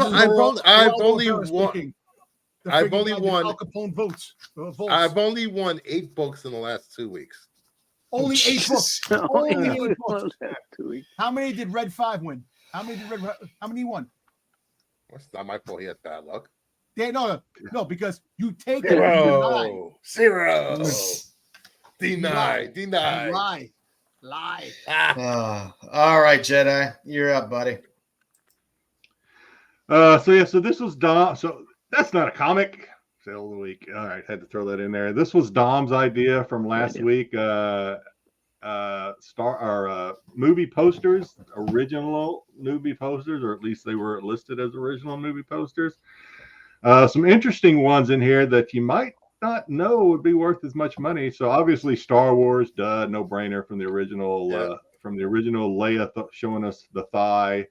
Movie poster I love that from poster. 1977, listed as in great condition, sold for a little over $1,000. Best offer accepted back in late December. Okay. There's a lot of people have that. Probably a lot of people have counterfeits that think they have the original too of this A lot of thing. people have the foreign ones. The foreign It's posters listed as the a lot of original. fun. Yeah. What was that, Dom? The foreign posters, a lot of people have the foreign ones that are actually going for a lot of money. I think one just sold Indonesia or something like that. There was a big sale. One. Yeah, the survival rate for those are probably slimmer. I like this next one, Young Frankenstein. Great movie. Love this. I'm sure everybody knows that already. 1974, listed as excellent condition, $650 on a best offer accepted late or mid-February. This one's really cool. This would be a cool poster to have framed. It's just a great movie, and it deserves a great poster. And then Halloween for the spooky folks that like their horror movies, 1978. This one says it was used and folded, so I don't know what that means. Probably on somebody's wall. Used to wipe their ass. Means it was displayed. Used. Yeah, it was displayed. $677 on 23 bids. So this was actually this was actual real auction, sold in early February. A big market for posters, man. There really is. Yeah. We have a Die Hard. This one was kind of wow. Die Hard. Well, it was 88. So Die Hard from 88, great condition, sold for $400 January 1st of this year. It's a cool poster. And then the last one, and then open it up for discussion of anybody that has any posters or any movie posters. Rocky from 1976, original folded, $500 best offer mid-February. Interesting. This is not, I don't know. You guys let me know. This is not the movie poster I think of when I think of Rocky. So there must have been. There were a handful of different variants of the movie poster. Mm-hmm. Yeah. Like So when I saw this, I was like, oh, that doesn't look like the Rocky when they come out with the posters I original know. concept for posters, they have like individual ones that movie theaters get, and sometimes they're like for a limited time, and then they put something else out. Like Star Wars had so many different posters in when it first came out. Well, this is the original poster right here. Yeah. When it first started, but then they had other ones that transpired. So there's a lot of different posters that come along, like the second and third ones that when the movie's in the movie theater for a longer time, and the remakes and the special editions had their own posters too. So I'm surprised Styx does not have this Young Frankenstein. This strikes me as like I love Young Frankenstein. It's such a Folded. great movie. Yeah, Can never be made today. Can never be made today. I can tell you that. Great Well, movie. Young Frankenstein could be made today. You sure? Yeah, I think Yeah. that one. Yeah, I mean it's Yeah. not like Blazing Saddles. I think this one could. Of all Mel Brooks movies, you could probably Yeah. pull off Young Frankenstein. The Brazen Saddles was freaking awesome, man. That's a great freaking movie. But you're right. Somebody put it. Young Frankenstein. I love Young Frankenstein. I know I might have a mini poster of that, like a 11 by 17 or something like that, like a kind of a short poster. I mean, for Young Frankenstein, I have the laser disc. I have the original soundtrack. I have the Broadway playbill from Broadway. Funko should make a movie poster. They made movie posters before. Monica does not like the Rocky poster. Yeah. Oh, I love it. Yeah, I love it. Adrian's the best part of that movie. Yeah. This is probably like after the movie came out, so it's probably like a secondary poster. When it's suggested that he take her to the zoo. It's a great scene. Yeah. Take it to the zoo, Rock.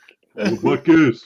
Now, when you get posters, You know Sylvester Stallone still has those damn turtles. Last I read, those turtles were still alive. Yeah, Lincoln Cuff. Yeah. Yeah, he still has them to this day. That's crazy. the posters. When you get posters, you fold them up. But what happens when you get a poster? You don't have anything to fold it. People folded it up and they put it in a book. or they did something. That's why some of these posters are. You can't really find exact mint posters unless you go press them. You press posters, Christopher? No. No. You gotta have they gotta have some sort No, of that's- special. You have can to go take to, like, them. a conservator. There's Yeah, you go to a conservator. They will actually spray them down. They'll linen back them and clean them Mm. and get everything out. They do an amazing job, but it's ridiculously expensive. But back in the 70s, that's how posters came most of the time. It folded like that. They didn't come rolled like they do now. Right. Yeah. Yeah, well, I'll show Yeah. If one you of take mine, this, if if you can take see these it. posters, like even the folded posters, if you take them to like a framing shop, because I have an old Super Bowl poster from like '72, and it was folded and a little rough around the edges, but all in all in pretty good shape. And yeah, they actually like mat it to like this. I don't know. It's not cardboard and it's not styrofoam. It's some sort of composite material, and they'll just like put it on there, and they'll actually kind of adhesive it to it and iron it out however they do it. And so it's no longer, you can't get it off. Once it's on there, it's on there. So, but I don't know. I don't think it takes away from the value of it because you're actually preserving it better once you do that. I don't know. If you get I got A lot of mine. framing I got shops can do mine. that. I got mine in a snap frame. I'll show mine off since it's right here behind me. If I can get enough light on it.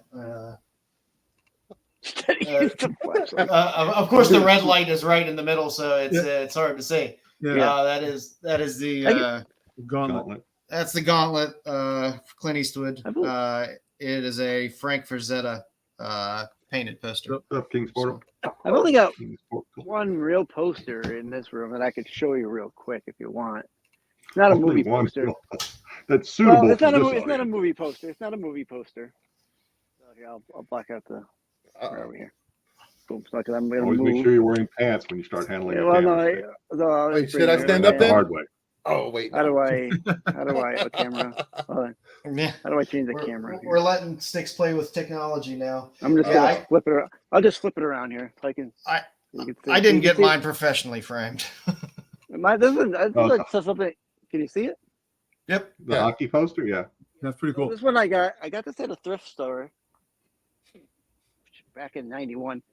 This is only one time other than me buying this poster that have I seen this poster. You might be sitting on a gold mine there, Styx. I've never seen this poster. And you can look it up. There's only like one sale ever on it. So Well, I don't know if I agree with the message, but it's a nice poster. Yeah. I don't know if, trying I his don't know if way. Yoda. I don't know if that passes the Yoda test.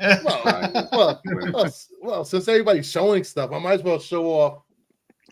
I don't know how to explain this. It's a Japanese. I think it will be a movie. I don't even know. I'll just show it. These were given out to the audiences when Superman was released in Japan. Oh, it's Those are like the Playbill? Yeah, it's like a program. Yeah, it's like a, Souvenir program. Yeah. like Boom. we Damn it, would have Styx, gotten like or- lobby cards. That's Like what we're lobby talking cards about over next here. week. Damn it. Do lobby for cards next week. No, I'm joking. And then I Dean have Hackman. Lex Luthor, the greatest criminal mind. that was, and then I have this Best test marker. Superman 2. That's cool. Who opened the door for Bruce Fur to start showing shit again? Who did that? Yeah, I don't know. You I got think he it. opened it for. I think he just shoved himself in. Oh, maybe Exactly. won't be the first time. Well, that's true. I got these from Josh, International Comics. Thank you, buddy.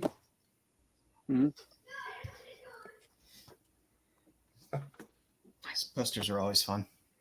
There's a And couple of those yeah, I'm looking so for. that's it. So next week, we had a who was it that recommended? Who was it? I don't want to get it wrong. Was I it believe it was Cosmic One. Cosmic? I was thinking Cosmic. So next week, we're going to be looking at collectible patches. Is that what? Yeah. Is that right? Yeah. What kind did Cosmic specify? What kind? Look, I showed the Yeah. patches I got from that I got from the con. No, Dom, And, this is not about Joe you. brought up the idea.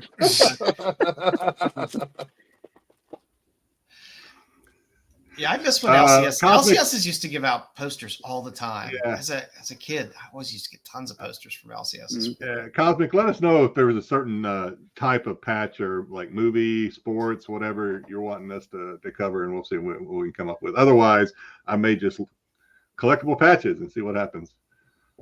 Which is also fun sometimes because you never know what rabbit hole that's going to throw you down. I have a suggestion for week after next. Dragon Ball Z manga from Japan. Oh, I mean, All right, we'll let you do that one. I'll send you the slide. You can just fill it in. Jedi, and I could take our piss breaks during.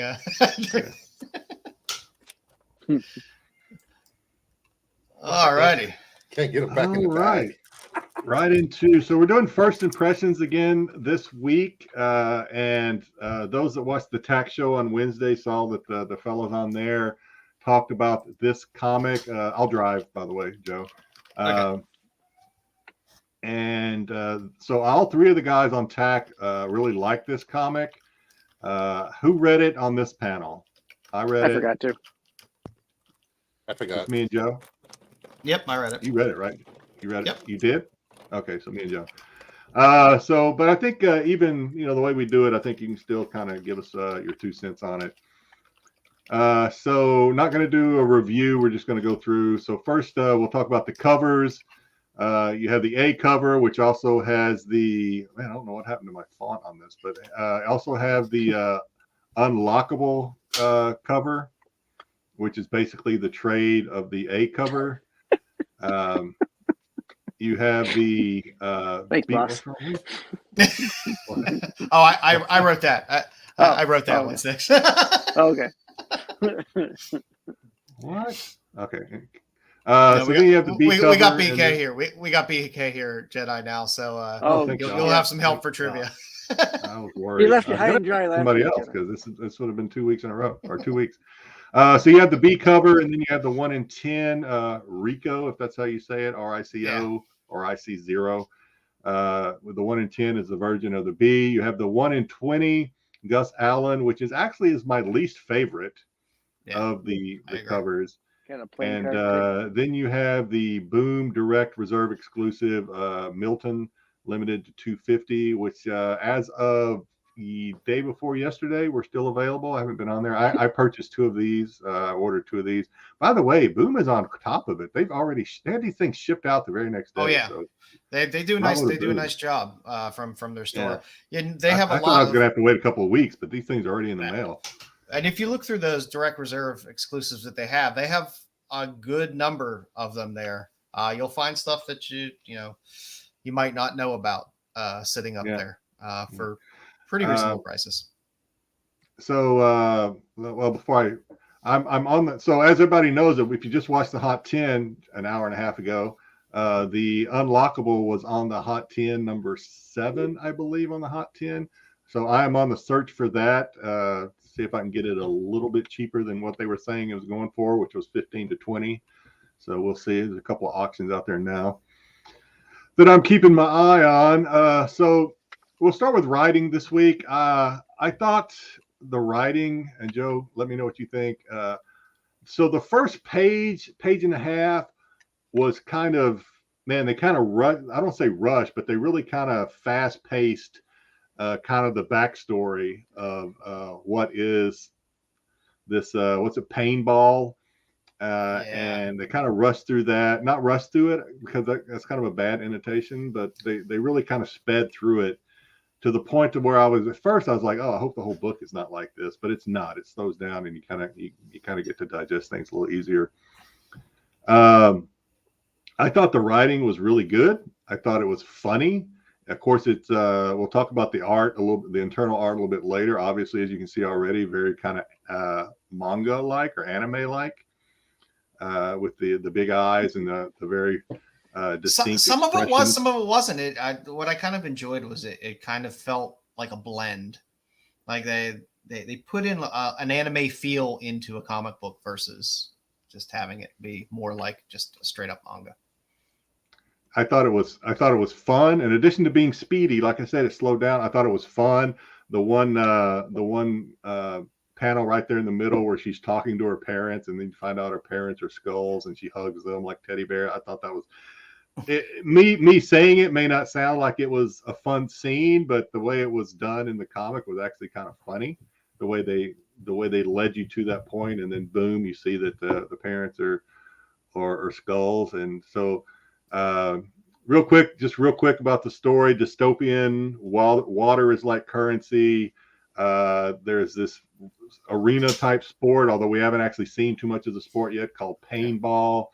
And her idol since she was a child was Skull Crusher, who's like the queen of paintball. She wants to grow up and be on Skull Crusher's team. It's her idol, etc. But she's kind of comes from a place in the world where that's a long shot, I guess. And she's presented with this opportunity at her goal, a shot at her goal. So that's kind of the story in a nutshell.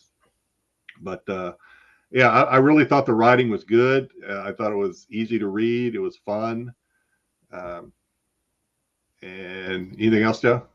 No, I didn't think it was bad. It was a little the dialogue's a little fast paced for me. It has kind of that, do a few lines of cocaine kind of Japanese manga kind of back and forth dialogue, which it's not for me, but I got it and I enjoyed it. It was well done. They did what they needed to do to set up, I think, the first issue. I thought the internal art did a really good job of being a partner to the writing and telling the story. Yes. I thought the way they kind of use that card, like screen captured there to tell you about this legendary coach who we later find out is down on his luck. And then that was actually a great couple of panels too, is when you actually get introduced to this, and it was very manga anime, that whole like vibe of when he's kind of acting like he could give a shit about this anymore. He's completely not interested. Oh, it was just very I don't know. I like the way it was done. The two characters at the bottom with the green hair reminded me of Team Rocket from of Pokemon a lot, and we barely got to see them. They came in about towards the end of the book, but I don't know. I didn't know if it was just me. I really got kind of a Team Rocket vibe from these two that are going to end up being on her team. So I feel the dialogue and everything. It settled down after that initial rush. It kind of settled into it, and the art was fantastic. It was fun. The panels are very well drawn, and there wasn't a lot of wasted art, which I appreciate. Everything is pretty relevant, pushing through the story, and enjoyable. So it was fun. So interesting. Oh, this is not what? Okay, somehow this did you have to cut this into my old slide deck? Yes. This is not yes. Oh, sorry. Why? Okay. I lost. So I had some different emojicons here, but for the sake, we'll say, was this an interesting story? I like this story a lot, and I didn't think necessarily I would, because I mean, look at me. Do I strike you as the anime manga type? Answer is no, but I really like this story a lot, and I liked it. I'm going to keep reading it. I'm a yes on this one, and I actually think I mean it this time.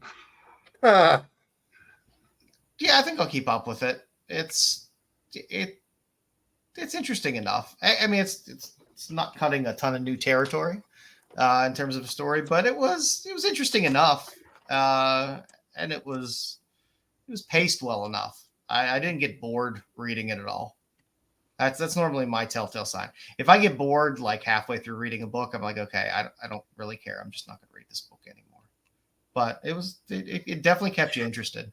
And again, the art's really great too, and it kind of pulls you into the story as well. So I'll keep reading.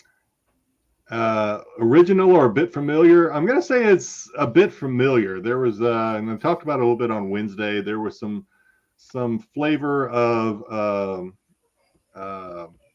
what's the shoot? The movie about the robot girl and played in the arena. Battle Angel. Alita. Alita. Battle Angel. Thank you.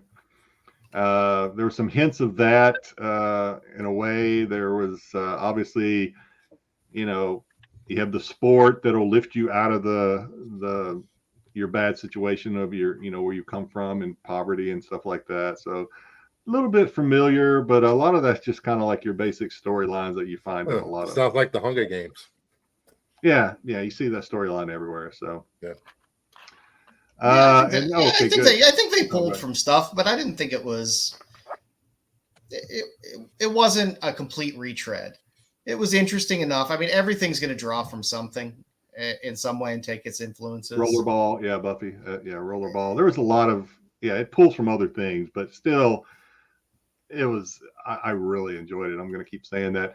Okay, so I'm glad this slide made it, and you didn't have to fix this one. So I kind of tweaked this one a little bit for option meter. So we'll just go through. We'll start with Brucefer, who Brucefer didn't read the comic. What the hell? I know, You're just giving October ammunition now. Yeah. So based on what we told you, Brucefer, what would you say? Option meter: 1 year, 3 year, 5 years, 10 years, or this thing's never going to make get. I don't think it's never going to make option. Never. Okay. No. Because there's so many animated projects now going into production. Never. I don't think so. What do you think, Styx? Well, I think the key word in your question is, will it get options? And I would give it a 3 year to get option. To get made, maybe not, but to get option, sure. Yeah, everything gets option. Maybe I need to reword that in the future, but yeah, I agree with you. I am kind of with Styx and also Cosmic. I think if it's going to get optioned, I think it's going to be within the next 3 years. And the reason why kind of is kind of what Brucefer was saying. There's so much of this stuff out there that's similar that if it doesn't get optioned soon, people are going to forget about it and probably move on to the next version of it. So, I mean, yeah, with things like Styx. I was going to say with things like One Piece being kind of forefront now, and that's manga, and Last Airbender kind of going off pretty good. I think that's kind of manga-esque. So this is kind of manga-esque as well. Why not? You know, I'm sorry. God. No, I was gonna say also usually these type of comics get optioned day they release. Now, you know, it happens pretty fast now. 8 billion genies got optioned really quick. Mm-hmm. So yeah, I'm sorry. What do you think, Dom? Interesting?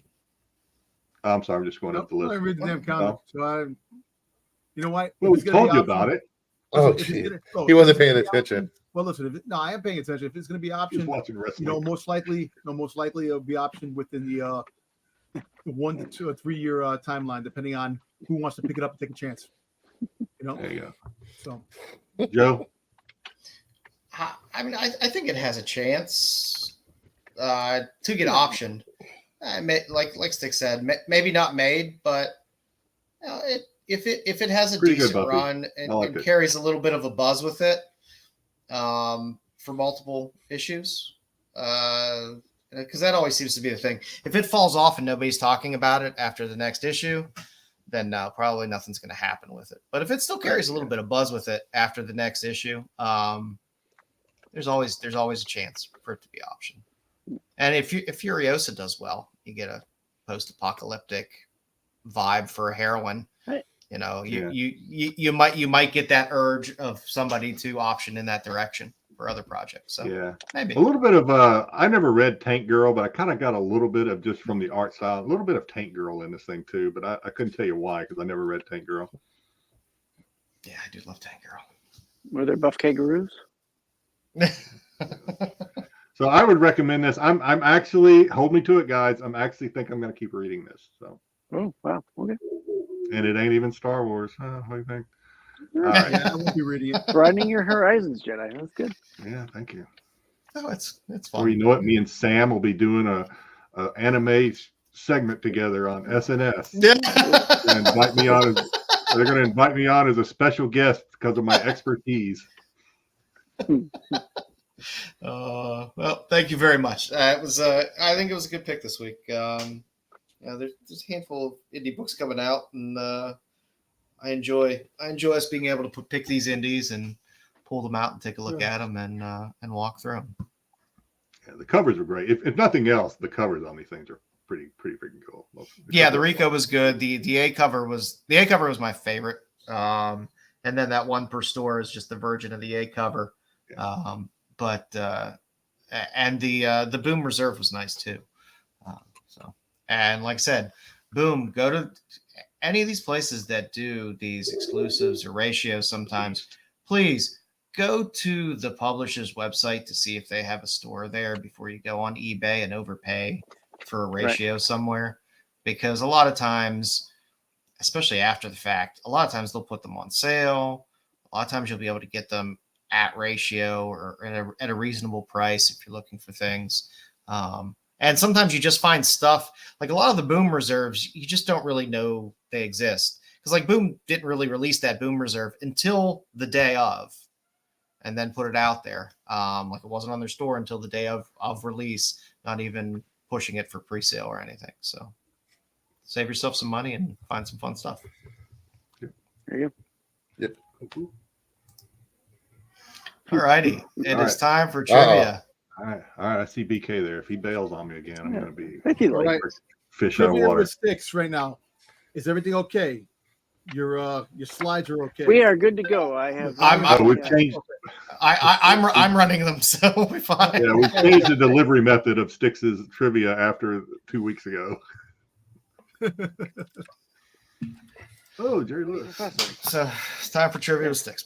I never noticed how much Styx looks like Jerry Lewis. Oh, God. Hey, Jerry Lewis Good enough. is great in Wise Guy. Remember the TV show Wise Guy? Yeah. He was good in that. So, of All course, right. it's trivia night. Tonight's trivia expose, shall we say, is on our favorite Supergirl.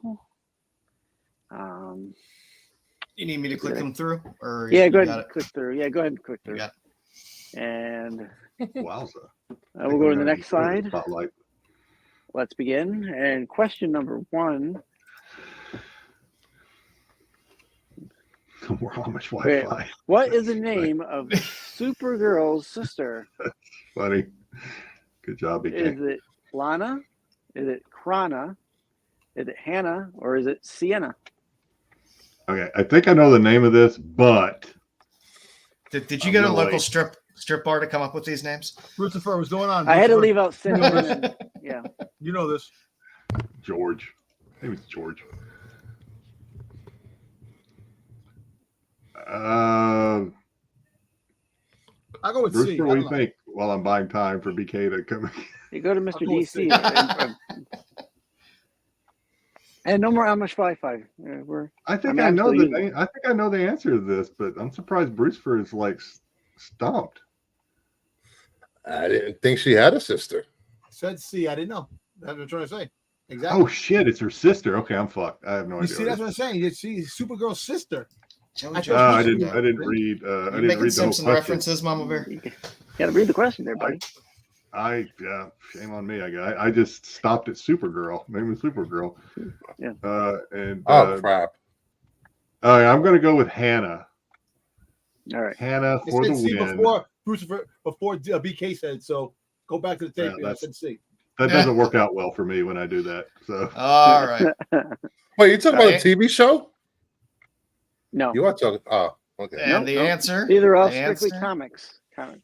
I'll tell The you if I do. answer is And the answer Amy is JoJo Jr. Crowd. What? BK? No.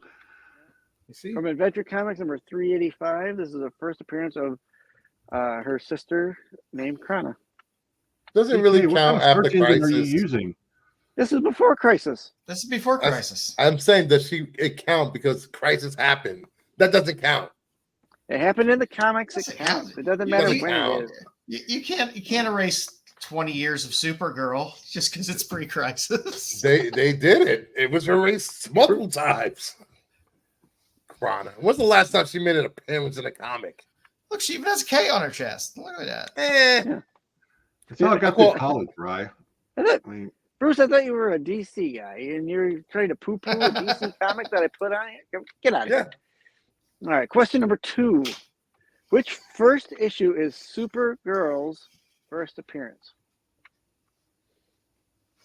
I know this one because I know this one for Action Comics 252. Correct. And you'll know Please why I read know that. I'm gonna give you some help here, Jedi. Please read the question. Now I know you're not gonna know probably the subtleties of what I'm going on here, but please read the question. I don't see the word "see" in this one, so you're not. Which comic did we first see Supergirl? Like that bullshit you pulled last week. So her first appearance is 252. All right. So A, Supergirl number. I didn't even go through this. Action Comics 252, Superman 123, or Adventure Comics 285. C 123. What? No way. Is it? Stop it. Might be. I don't know. You're throwing me I'm gonna off say here. it would be because Yeah. either that or my segment I have later is a bald-faced lie. I'm going to give Jedi some credit. He said in the past, you really have to read through my questions to know what I'm talking about. Which I don't know what you want me to do. You want me to read it slow? You have to put the pen all the way up into the brain. That's right. Oh, that's better. All right, you ready? Yep. Yes, Styx is tricky. Thank you, Kevin. Fuck off. Answer is Superman 123. Right. This is the first appearance. Wait. Are we talking about full appearance? Or are we talking about cameo? What are we talking about here, Styx? So this is the first appearance of Super Dash Girl. What the fuck does that mean? What? Because Supergirl is there's no Why do we let him no keep dash. doing this every week, Joe? There's no dash. See, he threw the dash there. Yeah, the dash is there. Put the dash in there. It's a whole different Her character. first appearance is Super, and then Girl. her first appearance as Girl will be in another book. There you go. There you go. Then her next appearance as a man will be in another book.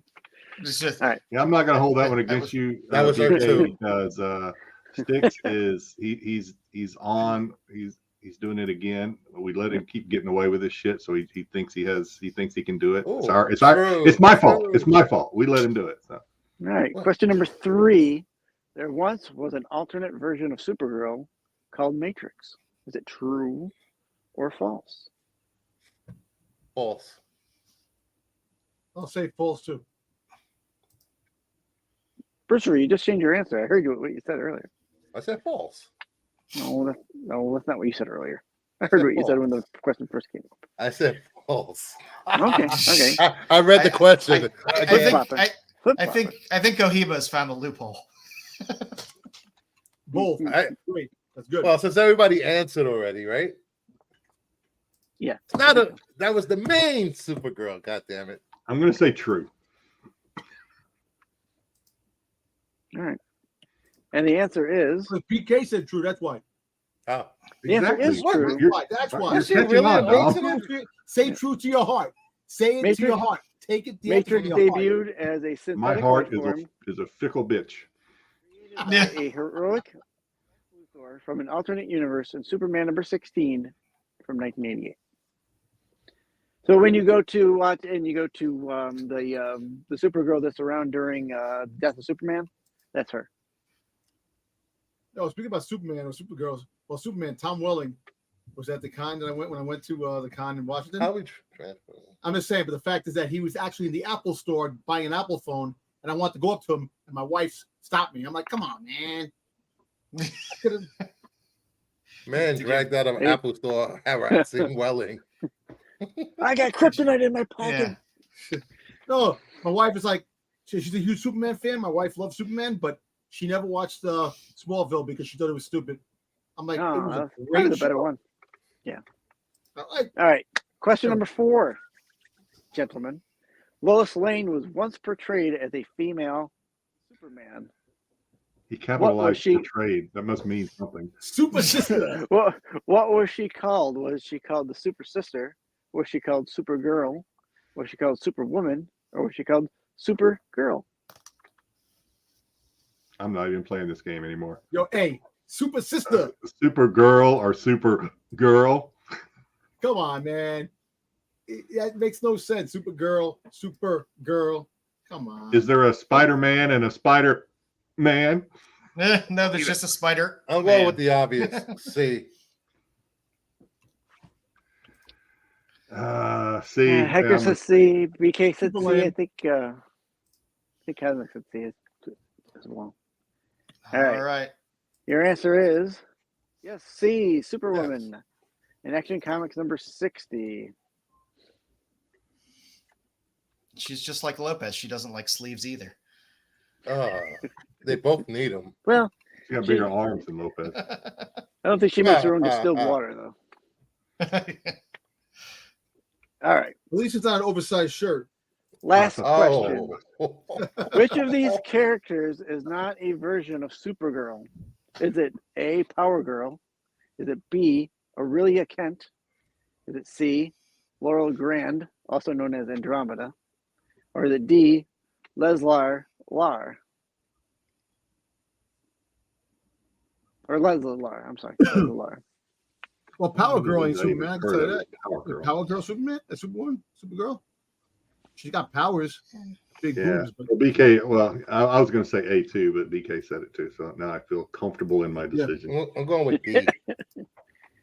Leslie Lar. Leslie Lar seems like something that he put in some sort of like Stan Lee create a name app, and that's what it spit out. Now, I don't use AI. I'm not. no, it's like Electric Company when they used to go like this. Leslie Lar. Leslie Lar. Chesty LaRue. Name together? Oh, look. That's got to be a porn star. Wasn't that from Married with Children? Just No. There's a lot of D's in the chat. Simpsons reference. So there we go. The answer is Leslie Lar. She was not Sons of bitches. Yeah. a version of Supergirl. Yo, listen, Jedi, you're not getting the love this week, man. You're losing. So, Losing. this is my favorite part of the Styx trivia. Thank you. Thank you. Oh, It's finally over. Hope you had fun. good times. Good times. Thank you for playing. Thank you very much, Styx. Yeah. It's an event as always.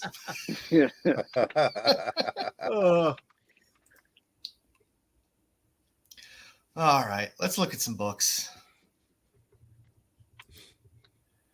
So we're gonna walk through some Supergirl books here. So we can of course start What off is that? with Action Comics 252. that is Action Comics 252. First appearance of Super No Hyphen Girl. No hype. No hyphen girl. No hyphen girl. Yeah. So this is our first Kara Zor-El. So we get her in Action 252. She's very perky. Too perky. She's had many names. We'll kind of go through, and Bruce, you love DC, so you can pop in when we get to the whole Matrix, Linda Danvers merging crisis fun that happens. But you basically had Kara, and then you didn't have Kara, and then you had Kara again. They for a long time only wanted one other Kryptonian person. They didn't want to keep throwing Kryptonians in there. So they didn't like to have multiples of these, although other people have taken the mantle of Supergirl. Listen, the only Supergirl I recognize is from Superman Batman number 8. Thank you very much. The current Supergirl. You just Michael piss Turner on all was Silver versus Age. Supergirl. Yes, What a I am. millennial. What a millennial. You can't piss on Silver Age. Eh, That's She was- where you get. she was darker. She was angry. She had dimension when she came out. Yeah, she's just a copy of Superman, pretty much. Well, everything was. Crypto was a copy of Superman in dog form. You know. Oh, Shrieky. So Boy. I do like you Shrieky. did have a lot of fun Supergirl covers within Action Comics. if you're a Silver Age collector, these are fun books to own and have. Given one to the chin on Superman there, always fun. I forgot about the Super Horse. Yes. I always like the Giants, the 80-page Giants. The Batman ones are great too, but the Superman, the Supergirl ones, the Action Comics ones they're nice, nice books. You get a bunch of stories in there, and they're always the weirdest of weird stories in the Giants.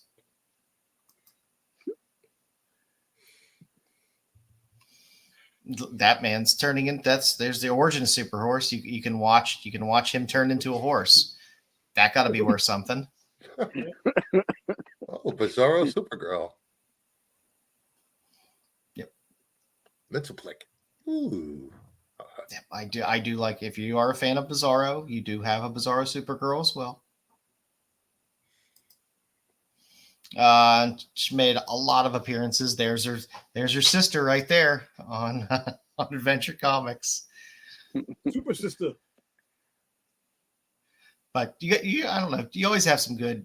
I like the Silver Age stuff and the early Bronze stuff. I think the covers are hilarious and fun. You gotta love her getting pelted with shit in the stadium, which is always fun. You gotta love Superman's romance with Supergirl's double. So What? he's making out with the double of his cousin. So that's something. Go. And then we have a little Taboo. interspecies What the hell? romance. Can't say the B word. Really What good. big word? I like a little caption at the bottom there. How Supergirl met Dick Marin. How Supergirl met Dick. But hey, it's with these adventure comics, same with the Action Comics a lot. You would have the title run, and then you would get the change in trade dress where you forget that it's adventure comics because they make adventure comics really small and just throw Supergirl up there real big or Superman up top. Johnny D, hero. Nope, he's a bum. What's with that belt she's wearing in the middle cover? Her style changes Belt. dramatically from issue to issue. Hey, she looks like she got a pearl necklace around her waist. As you could tell on that first cover there of Adventure Comics, where she's looking at all of the different styles that she could wear. Wow. Yeah, it's like one of those shell belts. Those were probably popular back then, probably in style. They like to move between the super high thigh high boots and the low boots. Let's show some leg.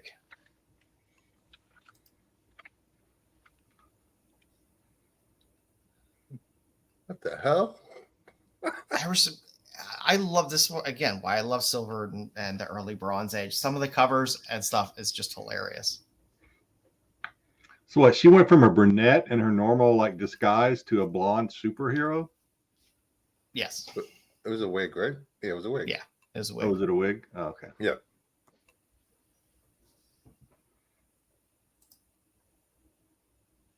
I hated that costume so much. What the deep V? Yep. I didn't mind it. I don't mind the deep V at all. Is dragging a lady by her hair, is that considered like a bondage cover? Captain Where does that Caveman, fall baby. Caveman. Where does that fall into the collecting genres? It's a red cape in distress. It's close. It's close. Well, cavemen used to do that all the time. What? Oh, the one in the middle can also kind of qualify as Right, bondage Styx? as well. Yeah. They have it on video. How's wrong with that kid's face? Which kid? Go back one. Oh, kid in the middle. His face is like. Why what is he the yellow? hell? I thought that was a little priest with his little No. collar. Why is he No. yellow? I have no clue. I have no idea. Probably was the coloring back then. Went to era. Yeah. Oh. Again, still got our Adventure Comics. And then you have the first Supergirl series, it's volume 1, where you have her first real meetup with Zatanna, which is nice if you're a Zatanna fan. This was only an 8-issue run, I believe. So there's some fun covers in there for her first solo title. Yeah, I like to go back. You have the Medusa Supergirl. Yeah, I like the Medusa one. It's fun. You got the Superman family where you get a bunch of fun stories with her as well. I mean, she was always kind of a bit of a throwaway character pre-Crisis. It was kind of funny. Superman was the original. You know, he was the only one. Then they came out all these fucking family members and shit, and yeah, it becomes originally more like Spider-Man. It was the first one, and now you have like every Spider-Man version, and it takes away the Krypton verse. Yeah. You got her second volume there, which is always fun. I like the mesmerized cover.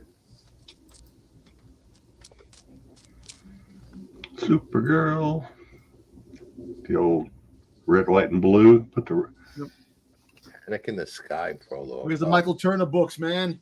God, I hated We're I getting hated there. that Panic in the Sky. It was such a bad story. Yes, Bruce. Would you like to explain Final Crisis or Crisis on Infinite Earths? Blah blah blah. People died. Didn't they find out? Wait, no. It's been so long since I read it. She basically sacrifices sacrifices. herself because Superman can't be there. So she basically sacrifices her own life to try to save things.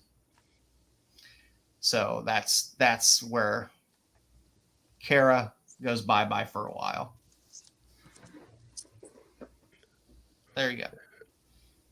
Look at that. Styx is holding it right. Styx is holding the Panic in the Sky right there. The book that Bruce hates. I hate that storyline. I hate that storyline so much. Superman's crying. Well, Superman's tears, do they like cure cancer or at least erectile dysfunction? Or at least erectile dysfunction? Will they? Are you really gonna taste his bodily fluids? Shut up, really? Superman? If tears do that, I don't want to know what else what the other fluids do. Yeah, I don't want. Yeah, we'll draw the line at tears, but not saying I wouldn't give it a shot. Hey, Vince.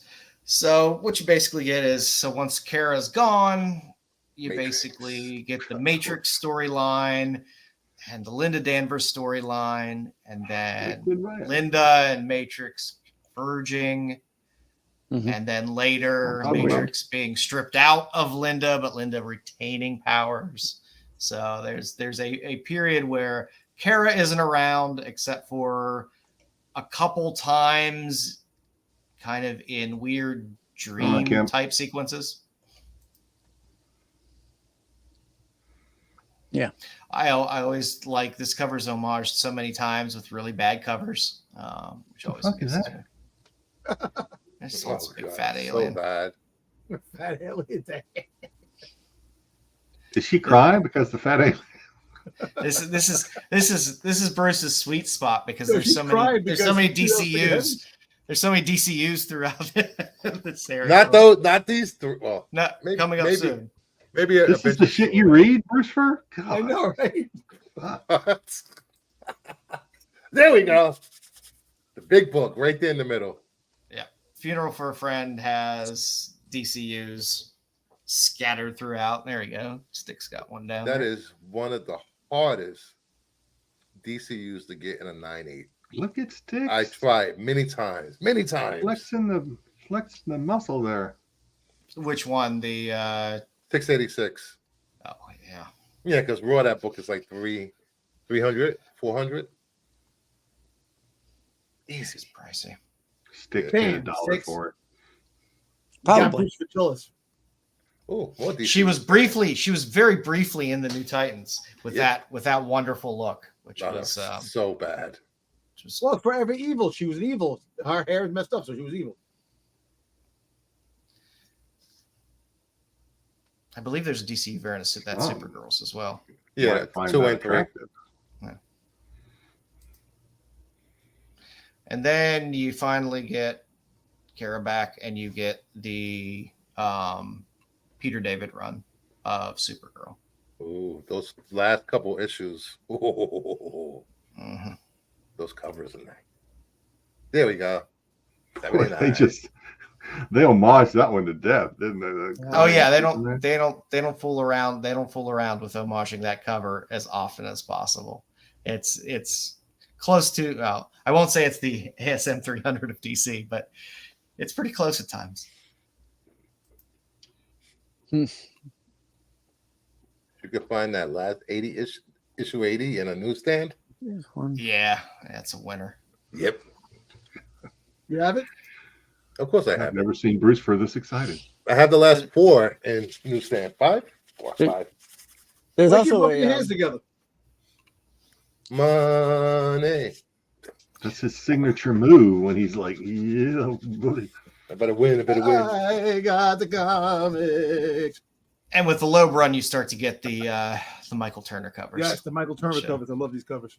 Which are some people really love them. Some people some people don't like them so much. I don't know. I like Michael Turner. I always dig his stuff. The Supergirl with the flag with the flag wrapped around her. That was the cape. Yeah, that's Batman Superman 8, the Yeah. Turner People Aspen love it. version. People People love love it. it. Yes. that's the issue that where Bruce turns a dark eye to all the Silver Age books from before. He goes, "This is my Supergirl." This is my Supergirl. Everyone kind of has their Supergirls they like. The Peter David run was I one love of that homage. the more interesting Chains. Yep. Supergirl storyline runs, and well, Peter David's always good. So you got a great Darwin Cook there on the Supergirl was at 37 there, riding the horse with the with Crypto. That's cool.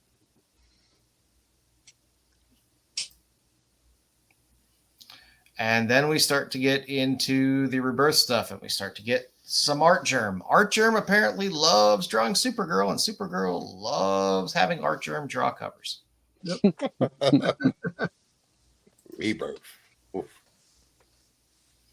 So you get a lot of great Art Germ covers through this run. I think it's time for DC to reset the universe again. Damn, they just did. No, it's been years. No, didn't they just do it? The friggin' the Frontier wasn't Frontier. No, it doesn't count. Doesn't count. They rebooted it with that shit. The Frontier. No. Come on. Didn't that just reboot the Golden Age? They did the whole Justice Society thing. Yeah. What they should do is have a major Marvel and DC crossover that reboots both universes. The nice thing is, Hey, if Kim. you're not the biggest fan of the Art Germ, there are the Derek Chew covers as well, which are great. I like the Chew covers. I think Derek Chew. Joe just cheers the little when he said that. Archer. I like the Chew covers better than the Art Germ Oh my covers. God. The Infinite Frontier. They freaking rebooted everything. What? And then you Good got God. what will mostly be probably the basis for the movie is the Supergirl World of Tomorrow. With I like the Bilquis. People are kind of hit or miss, I think, sometimes on some of the Bilquis artwork This on is some the of best the slide covers. ever. But I do love Bilquis in Supergirl World of Tomorrow. She eating a pretzel? In my mind, it's a donut. That's what makes it special. Too big. Yeah, mind, it's she's oddly so- shaped. It's Always shaped like a Soaking wet in the It's- one before. Oh Who gosh. is a donut and a soda? Just You know, saying. listen, in people's minds, she's doing Yeah. sexual favors right there. What? What? What's wrong with donuts and sodas? They cancel each other out. The sugar. like I said, I love the Bilquis covers. You got Sugar works. Or maybe it's you just- got a Rose Besh cover in there as well, which is always nice. Yeah, it's a good one. I like the one in the middle. I like But that third one. yeah, I forgot. Yeah, it's God, not I'm good. trying to remember who did that one. was one of the B covers. It was the cardstock cover for that. I can't see. And you got that's on the last. I like that middle one. Yeah, the that's you, Hector. Batgirl 14. It's a fun Rose cover. bush. The rose bush. No, that's not a Besh. I'm trying to remember who that is. It's not somebody that does a ton of covers. Adam Hughes cover too. Yep, yeah, you got your Hughes. You always have to throw some Hughes in. Yep.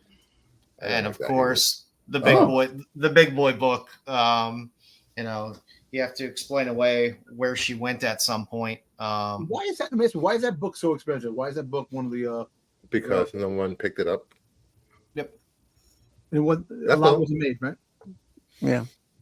Yeah. Wow. Okay. Yeah, it's issue Which one, the first 23 one? and an Yeah, the incentive. first one.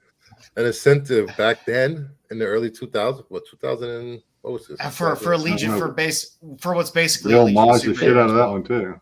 Yeah. Yeah. I like that vampire cover.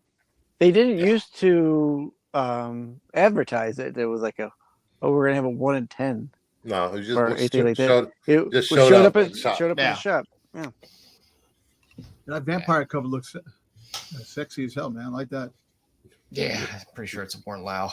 You just want to be And- stuck. Ooh. And never sleep on the old Helen Slater movie, however bad it was, but there was a official adaptation of it in comic form. I recommend Legend of Probably Billie better than Jean the over the movie. Supergirl movie, but that's Absolutely. Absolutely. Watch party. I'll watch that again. Yeah. I as will. always have to find some Zerdy to throw in for Jedi in the covers. I have that one. I have that one signed, I think, somewhere. In the stack. Is that a Middleton? No, that's Frank Cho, and then it's Will Jack. Really? Yeah, Huh. yeah, I got that one. Interesting. And you got- Ooh, I got all these. Prison. I like the last cover. Some more Will Jack. No, that's Cohen. I thought What's that prison? No, that's Cohen. The Cohen's on the I far said right. prison. No, that's Cohen. Sorry. Bite you. The one, the last one, on the right. That's a Cohen, Yeah. right? Yeah, the one on the far right's Carla I Cohen. like that one. The one on the far left's Will Looks Jack. really good. I loved all those beach. If her eyes were yellow, then it would be a prison. He likes the yellow eyes. And that's what we got for Supergirl. Yay! Yeah, I just sent that Oh, cover.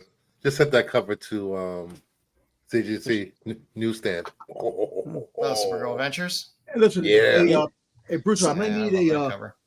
Need What do some you help. need over here? I'm gonna send some books. I want to send some books to. You've been CDC. saying this for like 4 months No, already. I'm I still want to. waiting over here. No, I want to because I don't want to. It's like I have a lot of books that probably get a 9.8, like the books I want. Are you gonna submit Maybe. books? Well, I want to submit books, yeah, because I don't Yeah. want to buy, freaking pay the money for some of these books anymore, man. Because I have all the damn books that I want to send. Jedi, you want to pull up your game? Yes, sir. The hell is this? Back by popular demand, qualified 3 strikes. Oh. Who will be today's contestant? Well, that's already been predetermined by me because I made the slides. October, you are the next contestant on the qualified strikes. So you were here last time we did this. You will be Yes. given 3 chances to put you'll be given 3 chances to, and some numbers. You need to put the numbers in the correct order, as is the price of a sold product on eBay. Last time, Styx completely killed it. Styx Rain Man so- that shit. He just He did. It was He saw it embarrassing to online. me. That's how he did it. I didn't watch it. So I'm going to make this one a little bit more difficult because Of course. you can thank Styx for that. So as always, you can, the audience or the viewers can help you. They can throw you what they can recommend. You can go with your gut. The panel can, you might want to listen to Styx if he has any opinions. But here we go. Okay. Action Comics 252, the first Supergirl, not Supergirl, from 1959. Listed as in good condition. You see there, it's sold for 4 digits and then a decimal and 2 more digits. So 6 digits all together. Are you ready, sir? Let's do it. Let's see. Let's do it. Your first digit is a 4. What I position does a 4 go in that price? I think the 4 goes in the second slot. Second from the left. Second from the left. That's your final answer? Yep. Is it? fourth spot. Fourth spot. Okay. Strike 1. Okay. Mm. All right. That's okay, though. That's okay. You have 2 more chances to get this, and I think you can do it. Okay. Your next number is a 9. Oh, I think the 9 is put the 9 in the first slot. The very first slot. Wait. Let me see. Wait. Let me think this. Try to out. help you out a little bit on that one. The very first slot. All right, the 6th slot. All right, 6. The 6th slot. So that would be the very last slot. Is it the very last slot? It is the very last slot. All right. Okay. All right. Thank you. We're going to do this. We're going to do this. Still alive. All right, sir. Your next number is a 1. Hmm. What position does the 1 go in? I think the 1 goes in the second slot to the left. Second slot in the number from the left. So 0.1, you think? Okay. Really? So not the first. No, The the other second, the second slot. So in the In the beginning 100 of the where you first the first 2 slots, the second slot. First from the left side. Okay. Yeah, first from the left. Yeah. All right, first one. Is that correct? No, it is Oh. not. 2 strikes. Now we get a little nervous. Now we're getting a little nervous. Thanks, Buffy. But I think you can do it. I still think you can pull this off and win a big bag of nothing. So good luck to you. All right. You'll get our respect. Your Which is next worth number is a 7. Sounds like 2. respect. I've never had that on this channel. 2. The second slot. The second slot. Where the second one. Second To the left. slot. Is it the second slot? It is not. Oh, Oh, the second 3 to the left. strikes. The right. so second My to the right. The left. My All right, left. okay, but just for the fun of it, we'll keep playing. No. I lost it. All right, we'll keep playing. So the next number is an 8. Where do you think the 8 goes? Anybody, take a guess. Third Third. spot. Third spot. Tens in the 10 spot. Stick says Stick has earned the right to, since he killed it the first time. You say it's which one, Sticks? Third. Third slot. Is it the third slot? It is the third slot. And then the 5th number is 5. That seems so cheap. $1,584.77 on 23 bids. What was the grade back, on it? earlier this That's month. 2.0. It's raw. Well, it's a raw dog, so you don't know what you're going to get from a golden age raw dog No back cover. on eBay. Never buy raw off of eBay Golden Age. Damn it. Ugh. It's rough. I will admit I have spun those. I've rolled the What- dice before with a golden What is age. the Price is Right sound effect, Sticks, when you get it? Thanks for playing. You win a Need the lifetime yodeler. supply of razors. So there you go. Yeah. Case of Trillo Wax and a year's supply of rice running. San Francisco Scooter. This segment was sponsored by Manscaped. They're not going to pay us goddamn for want a that. bag of dicks. Damn you guys. What They're the? They're not going to pay us for that one. Well, Oh, we don't Buffy get paid says for this it. is the #1 Grail. All right. Ooh. It's a good book. It's definitely If you have it graded, if you have it sealed. one just sold at Heritage this past weekend, I believe. So if you haven't yet, please sub up at Renovision. Please Nice. sub up Old at CBS. Kingdom of Nerds. Nice. Oh, let me let me just say this to the 10 people watching on Twitter or my Twitter X account. Head over to YouTube and subscribe. Thank you to Renovision and Give us some Kingdom thumbs of up Nerds down there. No matter where on you're YouTube. watching it, give us some Yes. thumbs up. Yeah, the thumbs up are always nice. We Thumbs don't up, ask man. for them. We don't ask for them very often. We probably should. We Yeah. don't do a lot of those things. We probably We don't like to should. brag, but Thumbs up, subscribe, comment, Yep. share the If- video. If there's any other give character your old uncle spotlights, some love. any other character spotlights or artist spotlights or things like that you all want to see, please feel free to put comments in the video after. We always enjoy suggestions for either the show games or items for the not comic sale or character spotlights. So it's always appreciated. Your Yeah, I feedback's got a always good one for when we go off. I'll let you know, Joe. A Okay. good one. even if GT Comics feels we are the ugliest people on TV or on the YouTubes, we still aim to please, even in our ugly state. So That's it. The best So- beard on YouTube is what I got. yeah, mine's gonna go soon. You're not gonna know what show it's gonna go on the stream, and it's gonna be Uh-oh. gone pretty Joe's soon. is the most rugged, We're gonna trim it down with make it short. smuggling things beard on YouTube. Got a bird. I'm not nest in sure. there. I'm not sure what facial hair configuration it will be shaved in, but it will be shaved off. So Okay.